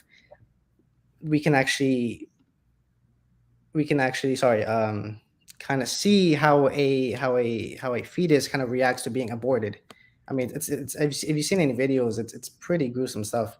So I'm sorry, it's not month 1, it's month 2. Your baby's the neural tube, the brain, spinal cord, other neural tissues, the central nervous system is well formed, and so they just attract and central organs begin to develop. Bones start to replace cartilage. And okay, so, for argument's sake, let me just grant and say that at month 2, the baby can feel, right? Like I'll just grant you that point. So do you think then abortion is okay up to 2 months then? Like at 1 month, it's okay? No, I personally, I would love a national amendment that would protect life from conception, because that's when life starts. That's when modern science has said life starts at conception. Okay, but conception, but the morning after pill you're cool with, right? Yes, because because again, an egg isn't alive, a sperm isn't alive. Otherwise, if a biological male masturbates, then he's committed mass genocide, is he not? If you consider sperm a life. Well, Going dude, forward. I mean, again, I'm arguing on the other side of it. I don't care like if women get abortions. Like I could care less about that. So I'm arguing for those. So no, I don't think there's like mass genocide when a dude beats off. I'm just curious where you draw the line because some people would say even the morning after pill is messed up, right? Because that would have been a potential baby. In terms of like the science says this is a life. This is largely a philosophical and ethical issue. Like, how are you going to say what is life and what is not life? How do you define life? It just really depends on how you define life. So that's not like something that like a science can say, you know what life is, and like blah, blah, blah. It just depends on how you define life. There's different levels and consciousness of life. So that's kind of where that's at. So I don't really think there's like a scientific argument for this. This is largely an ethical argument. Okay, well, I think we have to agree to disagree there again. And then too, I think your first reasoning, you said that what was your first reasoning as to why why you're not for the overturning of Roe v. Wade? The macro micro issues because of the increase, the increase in crime and burden on the state and all that stuff that happens when you have a whole bunch of unwanted children. Mm-hmm. So I read the same book that you read, Freakonomics by Levitt. I read that back in junior year of high school, and I've read many papers on the kind of how the studies were done, and there has some problems with it. It's kind of flawed. The main one being that correlation doesn't equal causation. So when Roe v. Wade is overturned, you see a decline, for the over the next 2 decades, a decline in crime. But that definitely negates the fact that we had, again, in the 80s and the 90s, we reversed our track from kind of being soft on crime to being harder on crime. I mean, we elected a president in the 80s named Ronald Reagan. That was his whole pitch was, let's be hard on crime. And so then he would fund the states, and then states would fund the police departments to be harder on crime. In New York, for instance, where I was born in, in the 90s, you have Rudy Giuliani being hard on crime. And then you also have the police doing what I think was the appropriate measure of doing stop and frisk. That's how you bring down crime. You don't, I mean, okay. I see what you're saying. Yes, I agree. There's definitely other factors. It's not like super black and white. There's other factors. But if you think about it logically, right? Who are let's just do a thought experiment, think about this logically. Largely speaking, women who, are trying to get an abortion are, women who don't want to have the baby. They don't want to, and they're going to be way more likely to be negligent of that baby. If a baby grows up in a negligent household where his parents don't really care about him, don't give him proper guidance, he's way more likely to go into crime than someone who's not. Another way of also, you have to take into account socioeconomic factors. When like upper middle class, rich people, if a girl gets pregnant, they'll find a way to get an abortion. Even if it gets like nationally outlawed in the US, they will travel to different countries, they will get an abortion, right? It's typically going to be people in lower socioeconomic classes who are like, oh, geez, I can't go to this state. This is like blah, blah, blah. Who are going to have the baby. And again, those babies are more likely to get into crime. So logically, it makes sense that, this would cause an increase in crime and other macro issues like burden on the state, spending, foster care, and whatnot. Again, like causation, correlation does not equal causation. I get that. Yeah, even if there was actually formidable statistical evidence that abortion decreases crime, again, I don't think that's still a moral argument, because then again, you're killing a human life. That's the exact kind of utilitarian argument that kind of the Star Trek posits. The needs of the many outweigh the few of the one. That's a utilitarian argument. In my opinion, it's a pretty inane one at that. And so also the fact that, again, like you hear a lot of people on the anti-abortion side say that the baby can always be put up for adoption, and the fact is our foster system isn't the best. I've long been an advocate of reforming it to the point where it needs more funding on a local level, not local state level, not the federal level. Okay, let me ask. I see where you're going. Let me ask this question: are you for universal health care? No, and I saw this portion in the last debate, and the fact that if someone wants to say, oh, I won't abort my baby, but in order to not abort my baby, I need the taxpayer to subsidize my lack of abortion. That's not. No, it has nothing to do with that. I think you're misunderstanding the argument. I'm just saying. Sorry. Sorry. I'll let you. This just has to do with intellectual consistency. If the ultimate goal is to save lives, right, and we take whatever, saving lives above everything else, then universal healthcare would also save lives, right? I get it's expensive, we can't really afford it, but it will save people's lives. So why would we not do it if the end goal is to save lives? You're constructing a scenario in which the private sector won't come over. For the vast swath of American history, when it comes to people actually, destitute and impoverished, you have churches taken over, you have private charities taken over, you have localities taken over, you have people, you have tight-knit social communities taken over. That's what not only what happened historically, but that's what I'm in favor of: locality, subsidiarity, those things that matter. And the private sector is much, much, much more. I mean, you had Yaron Brooks on, right? Yeah, I debated. Yeah, no. I mean, I'm just saying he's part of the Ayn Rand Institute, is he not? Yeah, I mean that has nothing to do with anything. I mean, I disagree with him on a whole bunch of shit. I know, but Ayn Rand is the main expositor of one of free market capitalism, and in one of her books, she kind of portrays and elucidates how the free market is so much better than government run. I agree with all that, but we still can't deny the simple fact. Like, let me share my screen right now so we can just kind of look at stuff. Like, we can't deny more than 26,000 Americans die each year because of lack of health insurance. We can't deny the fact that if we have universal healthcare, we will save people's lives. I get it. It's not efficient. It's expensive. We'll have to increase taxes, but it is, if the ultimate goal is saving lives, then we need to have universal healthcare, because as you can see, 26,000 Americans die each year because of lack of healthcare. That's a lot of people who are dying. Again, that completely negates the fact that the private sector can take over a vast swath of uninsured people, because it will lower the cost and improve the quality. Our healthcare system right now, our healthcare system right now is the worst of two worlds. We're in the middle of decentralization and centralization. And centralization is much more efficient when you have top-down control, telling healthcare. Bro, I get all the arguments for not having universal healthcare. I'm not an advocate of universal healthcare, but like, are you disagreeing with the fact that we can save lives if we institute universal healthcare? That there's not going to be like the 26,000 people who die from lack of insurance, their lives won't be saved? No, I'm not saying that. I'm saying you're constructing a scenario in which the private sector will not. And again, you're not acknowledging this. The private sector will. The private sector is not doing that. The private sector exists to make money. The private sector doesn't give a crap about saving people's lives. I'm sorry. Is there not a profit in saving people's lives? Because profit is what, again, brings down cost and increases the quality of whether it's the cars you have or the clothes you have, the houses you have. Right now, you have government involvements in the healthcare system. Yeah, this is a very Yaron Brooks argument. But again, then why is there 26,000 people who die from a lack of healthcare? If there is a profit motive in saving people's life, why is it not happening? Because the free market isn't being done what it needs to be done. Meaning, who's preventing the free market from doing what it needs to do? Government, by being involved. So you're saying the problem is that we actually have too much government involvement. So if we got rid of like Obamacare, Medicare, Medicaid, we'd actually have a better scenario. Yes. I'm in favor of privatizing where the Social Security, Medicare, Medicaid, all those things. Okay, I mean, yeah, that's like a pretty, like, I don't know, like an argument. I think there is some merit to potentially doing that, but like there are some good things that will happen if we privatize the healthcare system completely, like a much lower cost. But there's a whole bunch of people who are poor, who can't afford this shit. We can make it as cheap as possible without subsidizing it from the government. Those people will not be able to afford it, and they will die.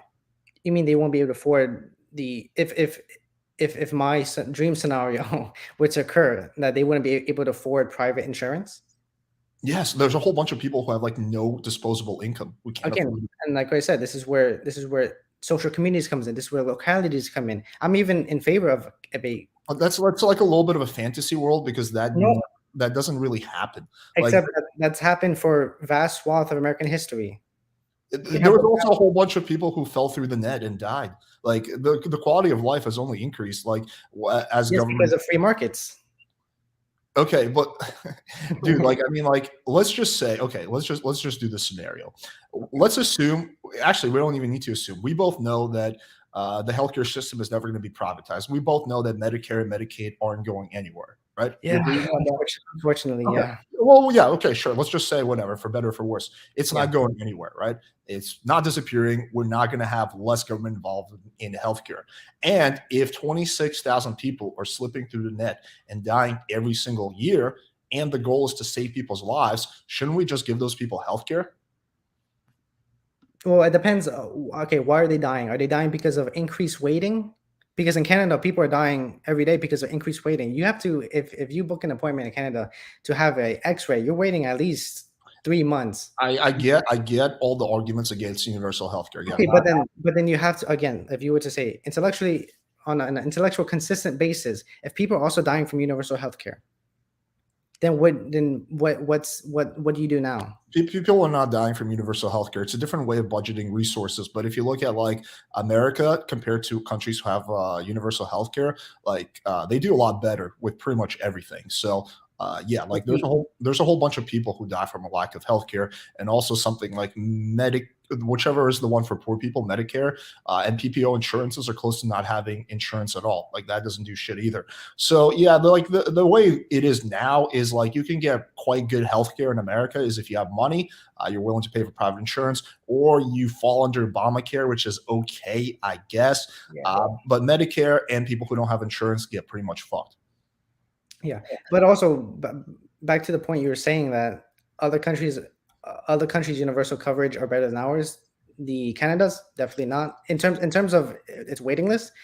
Again, they have to wait. The NIH, there's like a problem with there's a problem with the NIH. Dude, I get it. There's a whole host of issues that come with universal healthcare. No one's denying that. But it is when you have universal healthcare, you do save more poor people's lives. Yes, it fucking sucks for like upper middle class people who have to wait like a year for elective surgery, whereas they could do it, much faster in a country with a private medicine system. Again, I'm not an advocate for universal healthcare, but we can't deny the fact that if we insure everyone and give everyone access to healthcare, we will save a lot of poor people's lives. Again, that's under the assumption that the universal healthcare is efficacious. It is not. It's inefficient for sure, but it does save people's lives. It's just the only way we can afford it is we significantly increase taxes. So long waiting times to meet a doctor is saving people's lives? That's only really for elective surgery, for things that's like not an emergency. It doesn't really happen if it's like an emergency thing. That's like more if you need like a shoulder, like you injured your shoulder or something like that. But again, overall, like if you look at the death rate from like preventable things in countries that have universal healthcare in America, we do a lot worse than a lot of those things. Again, because a whole bunch of people don't have healthcare in the US, right? Obamacare kind of addressed that a little bit, but still a whole bunch of people who don't have healthcare or they don't have adequate healthcare. Okay, let's just assume let's assume that universal healthcare prevents poor people from dying, right? But let's also say it's expensive, which it is. Right. Would you then be in favor of it? I'm not in favor of any hypothetical that cannot come to fruition. Meaning, it's not the fact, it's not the truth that universal healthcare coverage will save people if there are long waiting lines. It's not the fact that it's only long waiting lines for elective surgery. No, but even if you need an X-ray, you're still waiting quite a while. If for instance, if you need an X-ray as to a potential tumor that may either be benign or malignant, are you gonna wait? That's why so many people from Canada or from Britain come to the US because they actually need for things that are non-emergencies. That does not happen for emergencies. Like if you have like something like cancer or something like that, they will get access. Okay, let me just pull up this study. Like let's look at some studies. New study finds that 45,000 deaths linked annually to lack of healthcare coverage. Uninsured working age Americans have 40% higher death risk than privately insured counterparts. Exactly. Yeah, I've read that. So if any study, like there's a disagreement on how many people could potentially die, and I get all. I'm not for universal healthcare. I just want to be clear on that. I get all the arguments against it. Yeah. But if the ultimate goal is saving lives, right? That's the ultimate thing that matters. Then you do need to be in favor of universal healthcare because it will save lives. Like according to literally like every study in every metric, like universal healthcare will save more people's lives. Actually, I'm reading an article right now, National Library of Medicine, that mortality due to low quality health system, in the universal health coverage era, systematic analysis of minimal. Wait, can you share the screen, please? How do I do that? How do I? There's a button at the bottom called share. Just click that, please. Okay. Share screen, right? Yeah. All right. Share screen. Sorry, it's still going like this. Overseas preference. I just need to let it access it. If you want to send me the link, I can pull it up on my end. Yeah, can you? Thank you. Sure. By the way, it's fun talking to you. I don't really get to talk to people about these. Yeah, no worries. Wait, if I send it the private chat, can you see it? Let me see. Yeah, I got it. Okay, let me pull it up. Yeah. Let's take a look. And so you see, in low-income countries, evidence is emerging that expanding healthcare coverage does not necessarily result in better outcomes, even for. Wait, hold up. Let me just pull it up. Okay, mortality due to low-quality healthcare, universal health area system due to low in universal health coverage, minimal deaths. Okay, let's take a look. First of all, who's this by? Okay, it's the NLA. Okay, NIH. Universal Health proposes strategy to improve low income. We estimate the excess mortality conditions targeting sustainable development goals. Amenable to healthcare and the portion of this excess mortality due to poor qualities. Methods. Okay, findings. 15.6 million excess deaths from 61 conditions occurred after including deaths that can be prevented from public healthcare. 8.6 due to healthcare, which 810. Poor quality of healthcare. So this is but I need to see how like the difference between because you could easily make the argument that even more people would have died if those countries did not have universal health care. So we need to really see what the difference is. Universal cash care for conditions could avert healthcare for SDG could avert but only if expansion of service coverage. I mean, look at the conclusion. Universal health coverage for SDG conditions could avert 8.6 million deaths per year, but only if expansion of service coverage is accompanied by investments into high quality healthcare systems. Okay, so let's just assume this premise is correct. So why don't we then have universal healthcare and accompanied by investments into high quality healthcare systems? Like this is also the study you're bringing up is actually like kind of proving my point is that it's just basically saying we need to do a little bit more, which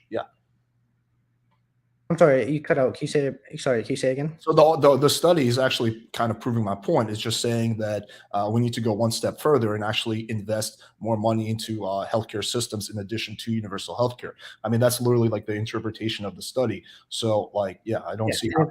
And if you read the introduction, it says, in low-income countries, evidence is emerging that expanding healthcare coverage does not necessarily result in better outcomes, even for conditions highly amenable to medical care. I mean, did you see the conclusion? Like the interpretation? It's the interpretation, not the conclusion. The conclusion would be the findings. Right, findings. 15.6 million excess deaths from 61 conditions occurred in LMIC in 2000. What does LMIC stand for? LMIC is low-income and middle-income countries. Oh, yeah. Well, this is also a little different because it's not first world countries. So first world countries are going to be quite different than low-income countries. I'm just talking about America is certainly not one of them. America's first world countries. So we need to compare America to other first world countries like Europe or something like that in order to really make this conclusion. And I can pull this off. How U.S. medical system compares to Europe, right? This is really what's going to give us the data. Okay, so let's pull this up.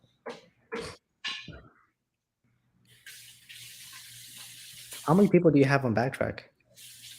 A whole bunch. But I want to get to the bottom of this. The United States is an outlier in healthcare spending. Okay, so we spend more money than any other country, but we do. But it helps compare health, with large economies. Healthcare. Okay, so we spend more than Switzerland, which has universal healthcare. But it's privatized. U.S. per spending is why is United Healthcare spending more? Okay, this is more just exploring. But I want to see how we do. Does high spending lead to better outcomes? Okay, this is interesting. Okay, this is pretty poor. Okay, so let me share this. Hang on one second. What's up, NDP? We're going into the weeds. Okay, so how does the U.S. healthcare system?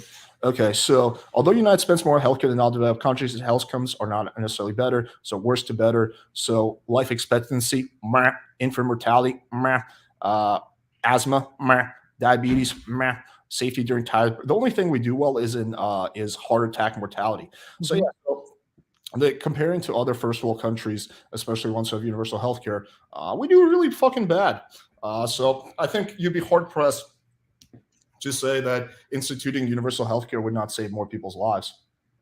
Okay, but again, we're stuck in the worst of both roads. With those, I'm not saying that universal health. If I did say before, I'm sorry. I'm not saying that universal healthcare coverage won't save lives. Also, I'm just not convinced that universal healthcare coverage will save more lives than again the expansion and the kind of the expansion of the private sector. Again, with those countries, the European countries, they overwhelmingly centralized the medical care system. And so okay. we're stuck between decentralization and centralization. We have the worst of both worlds. If we stuck to one of those, our healthcare system would be better, although albeit one will be more efficient and more efficacious than the other, meaning being decentralization.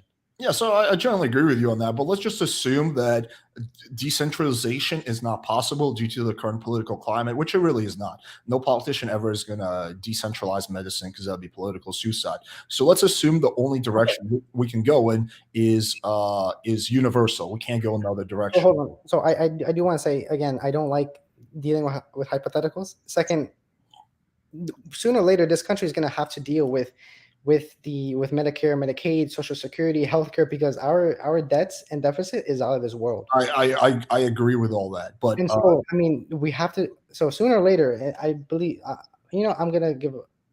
I predict that within the next 2 decades, we have to take severe austerity measures, as to kind of saying, okay, guys, we're gonna have to reform the healthcare system in terms of whether it's privatizing or whatever. bro, you're preaching to the choir. I agree with all that, but let's just follow me in this thought experiment. I don't like okay, I sorry. know, but that's really the only way to have a debate is we have to do a thought experiment. So we don't have to call it a hypothetical, call it a thought experiment. So you said that going in either direction, either more universal healthcare or more privatization, will save people's lives. Let's assume we can't go less. We can only go more, which is the case, right? If the ultimate goal is to save lives and it saves lives, then how are you not in favor of that? Because I'm in favor of private sectors. I will always be forever. But okay, I get that, but we can't go in that direction. That's political suicide. We can only go up. If the ultimate goal is to save lives, right? That's the end goal. Then why would we not? I don't like dealing in hypotheticals with thought experiments because it negates the fact that there is another option, and that option is much more efficient than the existing one we have now. Again, that's like a little bit of a conservative fairyland that guys live in. Like, well, if we could just do this, but again, there's some things that are practical and some things that are not practical, and that's not practical. That's never going to happen. America's never going to go less. It can only go more, right? Well, I mean, in terms of the kind of optimism, I mean, we just overturned a horrible precedent of 49 years that is Roe v. Wade. I mean, and not only that, but the Supreme Court also decided on a gun case, enshrining the Second Amendment as to protecting oneself outside the home, and not only that, but also a religious Supreme Court case about funding for religious schools that you can discriminate against, as what I believe Maine tried to do. And so I'm very optimistic.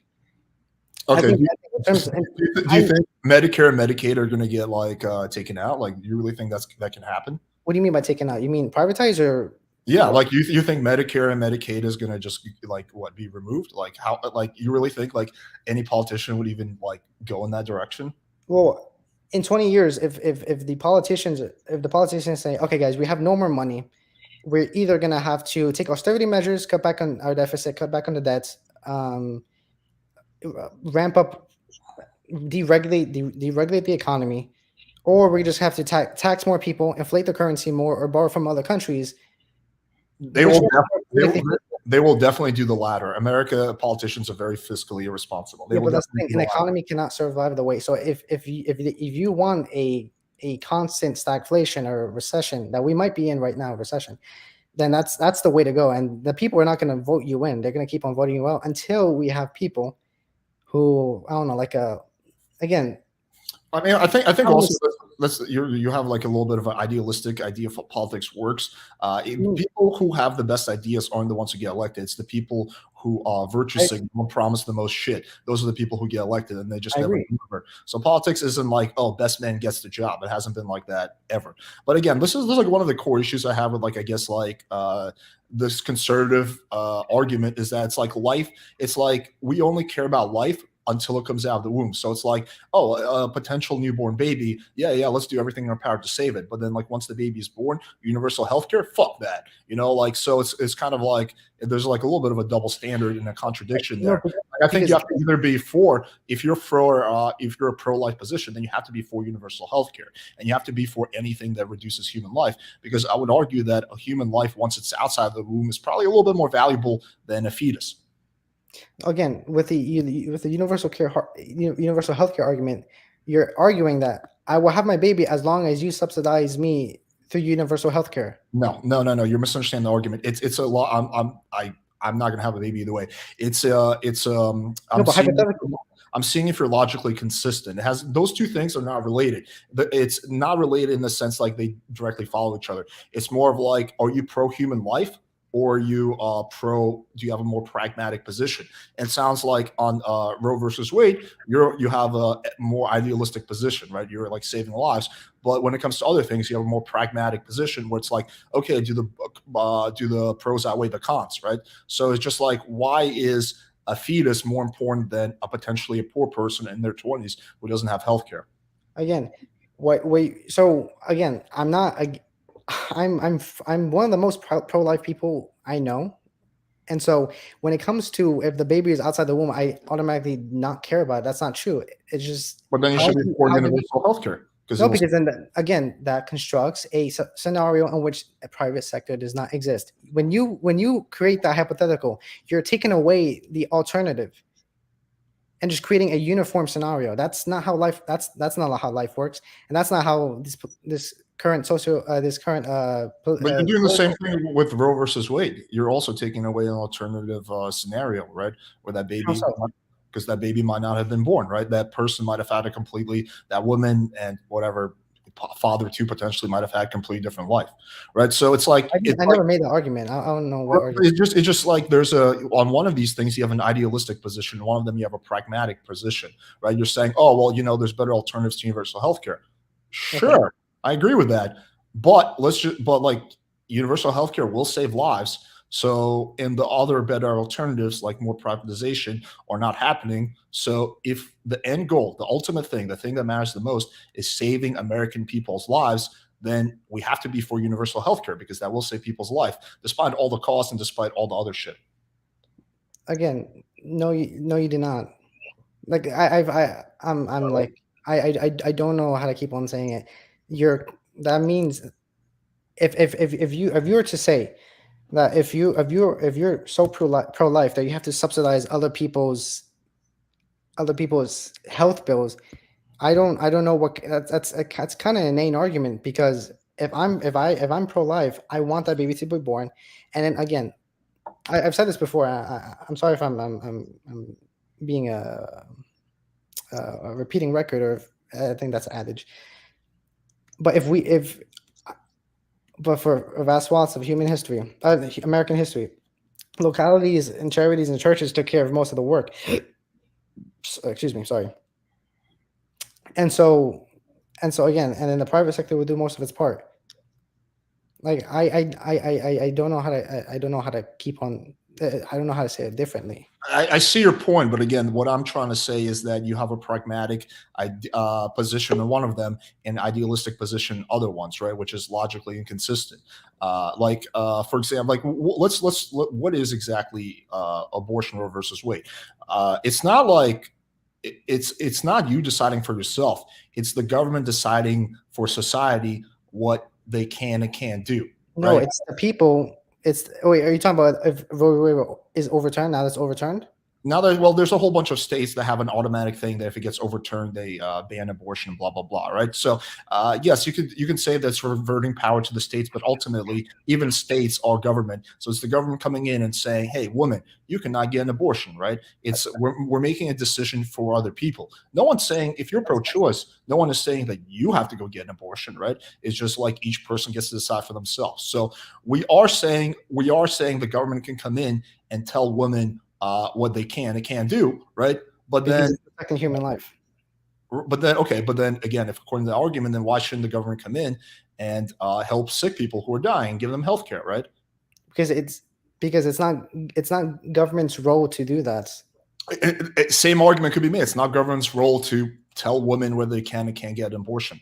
No, because they're one of government's roles is to protect human life. That means you can't murder. You can't murder. So then, according to that logic, we can protect human life by implementing universal health care. Or you can do that through the private sector. Again, that's what I'm saying. Do you not The see private the sector exists for a reason. The private sector exists for a reason because it's one of the most efficient mechanisms as to providing for people. Right, but that's and then also, but back to your previous point about the state government. Again, people elect the state legislatures. The state legislatures decide on abortion, so it reverts back to the people primarily. So if a people if a vast majority of people don't want abortion in the state, they will not have abortion in the state. If they want abortion in the state, they will have abortion in the state. That's just how the basic concept of federalism works. States have certain purviews. A vast bevy of purviews, whereas the federal government is very limited. That's why Obamacare, in my opinion, is unconstitutional, because there's nowhere in the Constitution that says the federal government has the right to provide healthcare services to its people.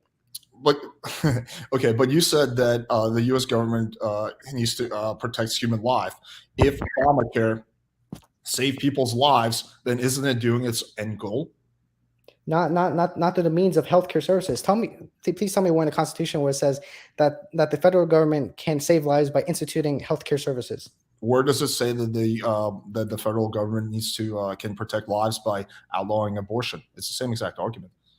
No, because the act of abortion is the act of killing of an unborn child, and that's protected by the 14th and 5th clauses, 14th and 5th Amendments of the U.S. Constitution. And the due process clause that the federal government has it's within their purview to protect the due process of people being deprived of their life and liberty. Yeah, I mean, do you not see like the massive like contradiction there? No, because again, abortion is the active killing of a human life. Healthcare services doesn't have to be covered by the federal government. Again, it can be covered by the federal government. If we don't give poor people healthcare, like a lot of them will die. Who says I'm not in favor of giving poor people healthcare? I don't know, but you're not in favor of universal healthcare, so like no, exactly, because the private sector, again. But the private sector is not doing it. It hasn't happened in a very long time. It's not going to happen, right? So again, like you can't have a pragmatic position in one thing and an idealistic position in another thing. That's why I think we should, again, locality and subsidiaries is important. People, when it comes to getting help from the government, I think it should be your family. Then it comes to your community. Then it comes to your church. Then it comes to your local government, your state government, and the very last option. You can make the same argument for abortion. It should be up to each person and their family and their church to decide. First of all, I know no self-respecting evangelical church or church in general is going to be for, unless you're the satanic church, obviously. But second of all, again, abortion is the active killing of the unborn child. Sure, and just like not giving someone poor who needs healthcare, who needs a procedure and can't afford it, healthcare. No, because you're not denying them of any insurance of any health insurance. They don't have the money to afford it, dude. They can't afford it. They can't afford it, and so they have to die. Again, okay. Again, I'm gonna like what Brad's saying. You're just going in circles for the last 15 minutes. Again. I'm just trying to nail down this logical contradiction that you have there. Like, I think that if you want to argue pro-life position, that's fine. But I think also then you have to be in favor of anything that saves human lives. And one of those is universal healthcare. What I find quite interesting and ironic about like hardcore conservatives is they have this double standard where they're like super in favor of like protecting human life when it's in the womb. But once it comes out of the womb, they don't really give a shit. Really? Because I'm sure that a lot of conservatives would like to limit governments and then have the private sector take over. And again, I'm not a full-fledged conservative. I'm much more of a libertarian. Okay, let's just assume the private sector could do everything, which I severely doubt it can. That is still not practical. It's something that's not going to happen. We overturning Roe versus Wade, practical. It happened. Limiting government's involvement in healthcare, not practical. Political suicide, never going to happen, right? So that's an idealistic position. Here's the thing. I'm sorry. Finish. No, I'm just saying that's something that like is not going to happen. It will never happen. It's not going to be happening. It hasn't happened in a long time. And as of right now, the way the system is, like I said, like tens of thousands of people, mostly poor, die from a lack of healthcare coverage. Okay, again, I'm much more optimistic about after these past 3 Supreme Court cases that that overturn a deplorable 49-year holding. 20 years ago, I don't think anyone would have imagined that. 30 years ago, 40 years ago. Yeah, I think it was a super dumb move. Like I don't know why the U.S. government is like Really, fucking. constitutionally, there is no right to abortion in the Constitution whatsoever. Roe v. Wade in 73 argued for a right to privacy, and they could even find anywhere in the Constitution a right to Yeah, privacy. the legal part of it is not that interesting to me because we do a whole bunch of other things. Like the Supreme Court has done a whole bunch of other things that are like not really in line with the Constitution, right? So Exactly.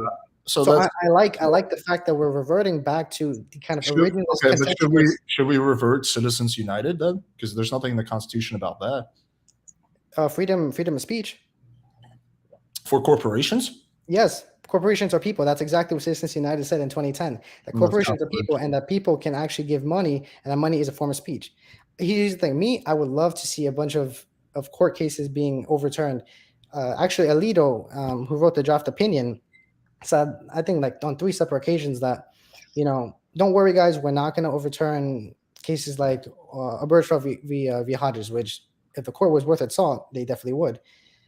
But again, I mean, what did we really accomplish by overturning Roe versus Wade? Right? We're going to force women to travel across state lines to get medical procedures. The poor women are probably going to be less likely to do that. We're going to create a whole bunch of unwanted babies that are going to be born. They're going to put a strain on the medical system. We're going to cause more men to have to pay child support for situations they don't want. Like what is the only net good we're doing in society is some babies, like saving millions of babies that die from abortion every year. I think that's a pretty positive moral good. It's a moral good, but I just think the cons outweigh the pros. And again, like the U.S. government doesn't really give a shit about saving people's lives. We really don't. There's a whole bunch of other lives we could save. So yeah, that to me. So that to me is just like a little bit of like a weird right-wing contradiction where it's like, oh, let's save lives until they come out of the womb, in which case we don't really care about lives. Again, nowhere have I said that I don't care about the babies that come out of the wombs. But you're not for universal health care, which can save people's lives. Are you denying that private sectors can?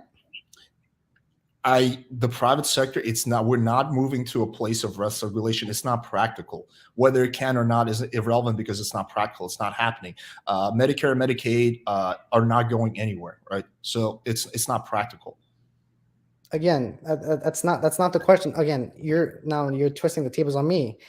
I'm not asking if it's practical. I'm saying would private sectors not save children? Are you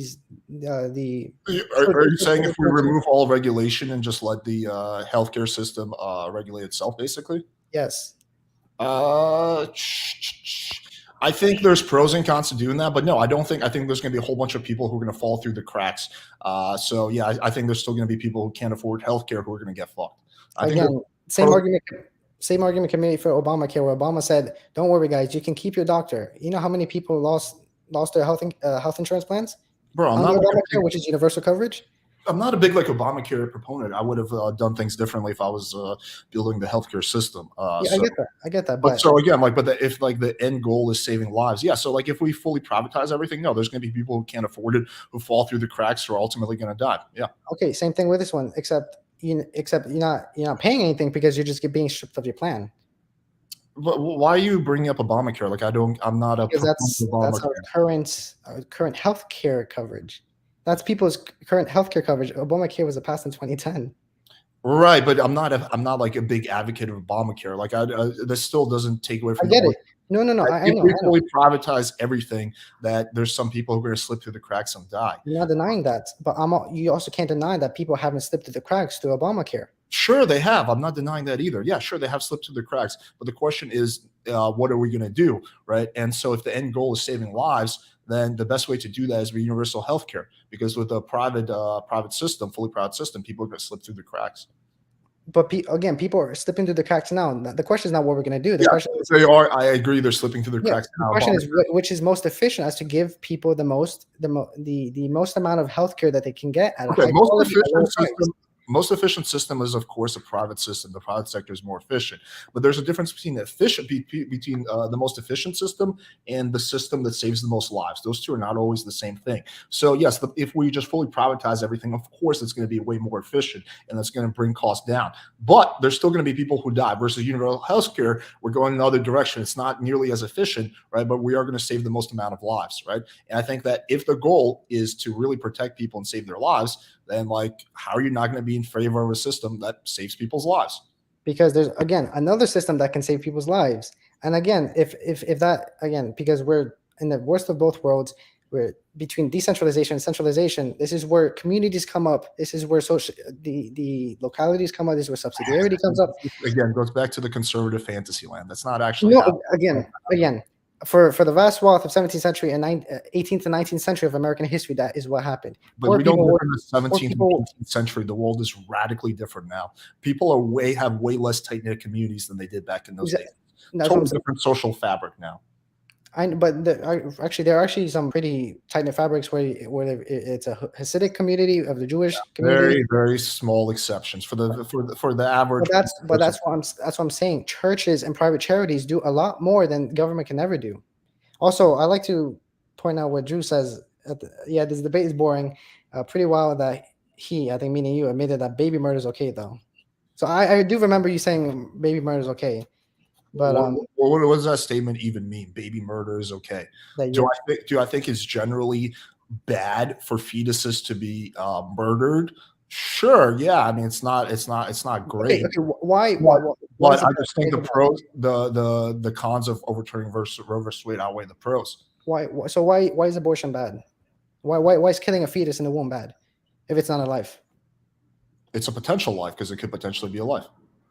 No, but the fetus is a human life with potential. It's a human life. Human life begins at conception. Okay, you don't magically begin life once you leave your mother's vagina. Okay, it goes back to what we were saying earlier, is that it depends on how you define life, but it's not the same level of life as a baby, because if you take that fetus out of the womb, it would die, it would not sustain itself. So it's not the same level of life as a baby. There's different levels of life. I don't know. It really just depends on how there's different stages of life, like baby, toddler, adult, teenager, but you still have the intrinsic value and the biological circuit wiring of a human life. There's your opinion. If you take that's not my opinion. That's modern science. I'm sorry.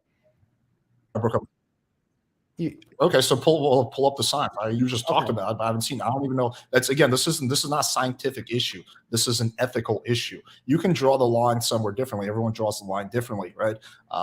Right. So I think there's different levels of it. But yeah, like a fetus at 1 month is not the same as a baby who can survive on its own. If you take a baby and separate from a parents and give it to like a foster family, it can survive. If you take a 1 month fetus and separate from the mother, it will die, right? Those are not the same thing. There's different levels of it. I'm sorry. I don't mean to be rude, but I wasn't paying attention because I was looking up. You said provide the evidence of when life begins. Yeah. So what I'm saying is that this is an ethical thing, not a scientific thing. It really you can't argue that a fetus is exactly the same level of life as a newborn baby, because again, a newborn baby can survive on its own without the parents, given to a foster family. If you take a 1 month fetus, take it out of the womb, it will die on its own, right? So it's reliant on. There are certain fetuses that can survive outside the womb. I think it's at 1 month. No. That's what I was trying to finish. I think at the 24 week, which is what Ken V. Paranoid Casey said.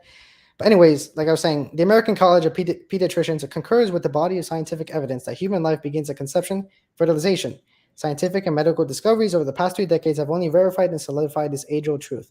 At the completion of the process of fertilization, the human creature emerges as a whole, genetically distinct, individuated, zygotic, living human organism, a member of the species Homo sapiens, needing only the proper environment in order to grow and develop. What's the source for this? You want me to share it with you? Yeah, please. Okay.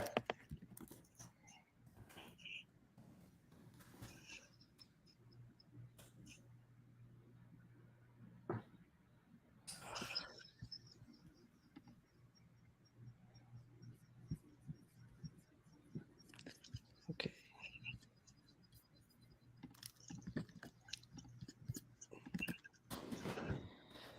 Did you get it? Let's take a look. It's in the private chat. Okay. And then I'll also refer to you for some more sources. Also, I also want to say if you want to like end the conversation to bring on someone else, because we have been going on for quite a while, and I have enjoyed talking with you. Really, I don't really talk to anyone about these kind of things. Yeah, well, this is probably gonna be the last debate because I do got to bounce after this, but I'll probably do a part 2. Okay, so I shared the screen, so this doesn't look like some kind of a study or anything or any kind of. It's just like it's a website called Just the Facts. Like within this single, like I want to see what exactly is the evidence. The American College of Picture occurs with the body of scientific evidence that human life begins. Scientific. Medical over the past 3 decades have only verified self at age of truth and completion of the process of fertilization. The human creature emerges as a whole, genetically distinct, instantly living organism, member of species of Homo sapiens. Yeah, I mean, this is okay. I'm not disagreeing with any of that. Like, yeah, it's a member of Homo sapiens. It's genetically distinct. You find the citation right at the bottom of the quote. Is to reach the optimal. Right. Okay. So, I mean, this is not a big surprise. The American College of Pediatricians, which is a scientific body of doctors saying that when life begins. So, I vehemently disagree with you that the abortion debate is, or when life begins, is solely a philosophical, ethical, moral consideration. When in fact, we have scientific evidence for this. I can pull up a whole bunch of things that probably say that it begins later on. I mean, no, this is just an opinion piece by the American College of Physicians saying that they believe that it begins. Again, it just really depends on how you define life. Like, what is life? Like, do you agree that a fetus at 1 month is not the same level of life as like a 1-year-old baby? It's at a different development age, but again, you can say that a baby is not the same. It's not the same development as a toddler. It's not the same development as a teenager. It's not the same development as an adult. It doesn't take away any intrinsic value to their life or to any kind of scientific definition of what life is. I think there's a big difference whether the fetus or whatever can survive on its own, right? And has like conscious thought or whatever, and it's like autonomy, and it's just like a little fucking bag of like genes and genetics floating around her mom's belly. Like I do see those as quite different. But again, like that's a disagreement we have. But yeah, I guess we'll have to agree to disagree. Yeah, for sure. I mean, this definitely has been an interesting debate. There's a whole bunch of people who want to do it, but I feel bad, but I do got to. But yeah, dude, thanks for coming on. Appreciate it. Thanks for having me on, man. I really enjoyed this. For sure, dude. Have a good one. You too. Oh, man, I feel bad. There's a whole bunch of people who want to come on, but I got a dip. I got plans at like 10:30. But yeah, I don't know. I mean, I just fundamentally disagree that like I agree. There's some level of life. There's some intrinsic value, but there's different level of intrinsic value. Like you can't say that that a fetus is the same level of intrinsic value as a baby, right? Just like you can't say that someone who's like on life support is the same level of intrinsic value as someone who's healthy, right? There's different levels of it. So, yeah,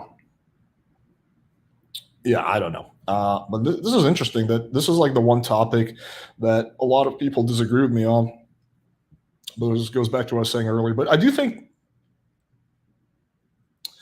it's like this is like one of the things. And again, I'm not like a fan of liberals. I think there's a lot of hypocrisy in the left as well, probably more so than the right. But the one level of hypocrisy I do see on the right is that like the care for like we really care about life until it comes out of the womb. In which case we don't, because we're not for social programs. And again, I'm not either. I'm not for massive amounts of social programs to help poor people, whatever, right? But at least I'm intellectually consistent, right? I'm just like, yeah, life is good, but like I'm not gonna like I don't think the government should infringe on freedoms in order to protect it in a lot of these cases. So yeah, it's like, I feel like if you're gonna be, pro protecting fetuses, then you have to be pro giving every single person in the U.S. healthcare, right? Because again, like tens of thousands of people every single year in the U.S. die from a lack of healthcare, right? So it's like, well, if you really care about people's lives, Americans' lives, then why not give them healthcare, right? Again, like I'm not a favor of universal healthcare. It's insanely expensive. We can't afford it. We'd have to raise taxes or massively rack up debt, right? So I'm not advocating for that. But if the end goal is to save human lives, then like, how are you not in favor of that? Like, there's also consequences to overturn Roe versus Wade. Like, again, if you agree with the Freakonomics argument, which I do, is that there's going to be a whole bunch of babies who are going to be born in unwanted families and more likely increasing crime. So basically, the end goal is more crime, right? So there's social consequences to that, just like there's social consequences to universal health care. So, yeah, I just find that like an interesting inconsistency. Okay, cool. Anyway, thanks guys for tuning in. Yeah, I'll do a part 2 to this because it seems like there's a whole bunch of people who want to have this discussion. So I'll definitely do part 2. Brad, I know I told you I was going to get you on, but I do got a dip. I didn't think that debate was going to go. Went as long as it did. But anyway, so yeah, we'll definitely do a part 2. Maybe I'll even do it tomorrow. Yeah, I'll do it tomorrow night. I'll do a part 2 Roe versus Wade, and I'll dedicate more time to it. So that we'll do like, I don't know, I'll debate like 20 people. I found it funny though that like like the challenge level got harder and harder. Like the first person, he was just like stumped by my first argument, and then like it got progressively harder. Like the last guy was definitely a better debater than like the first guy. But anyway, yeah. So I'll do a part 2 tomorrow. All right, guys. Thanks for tuning in. Peace.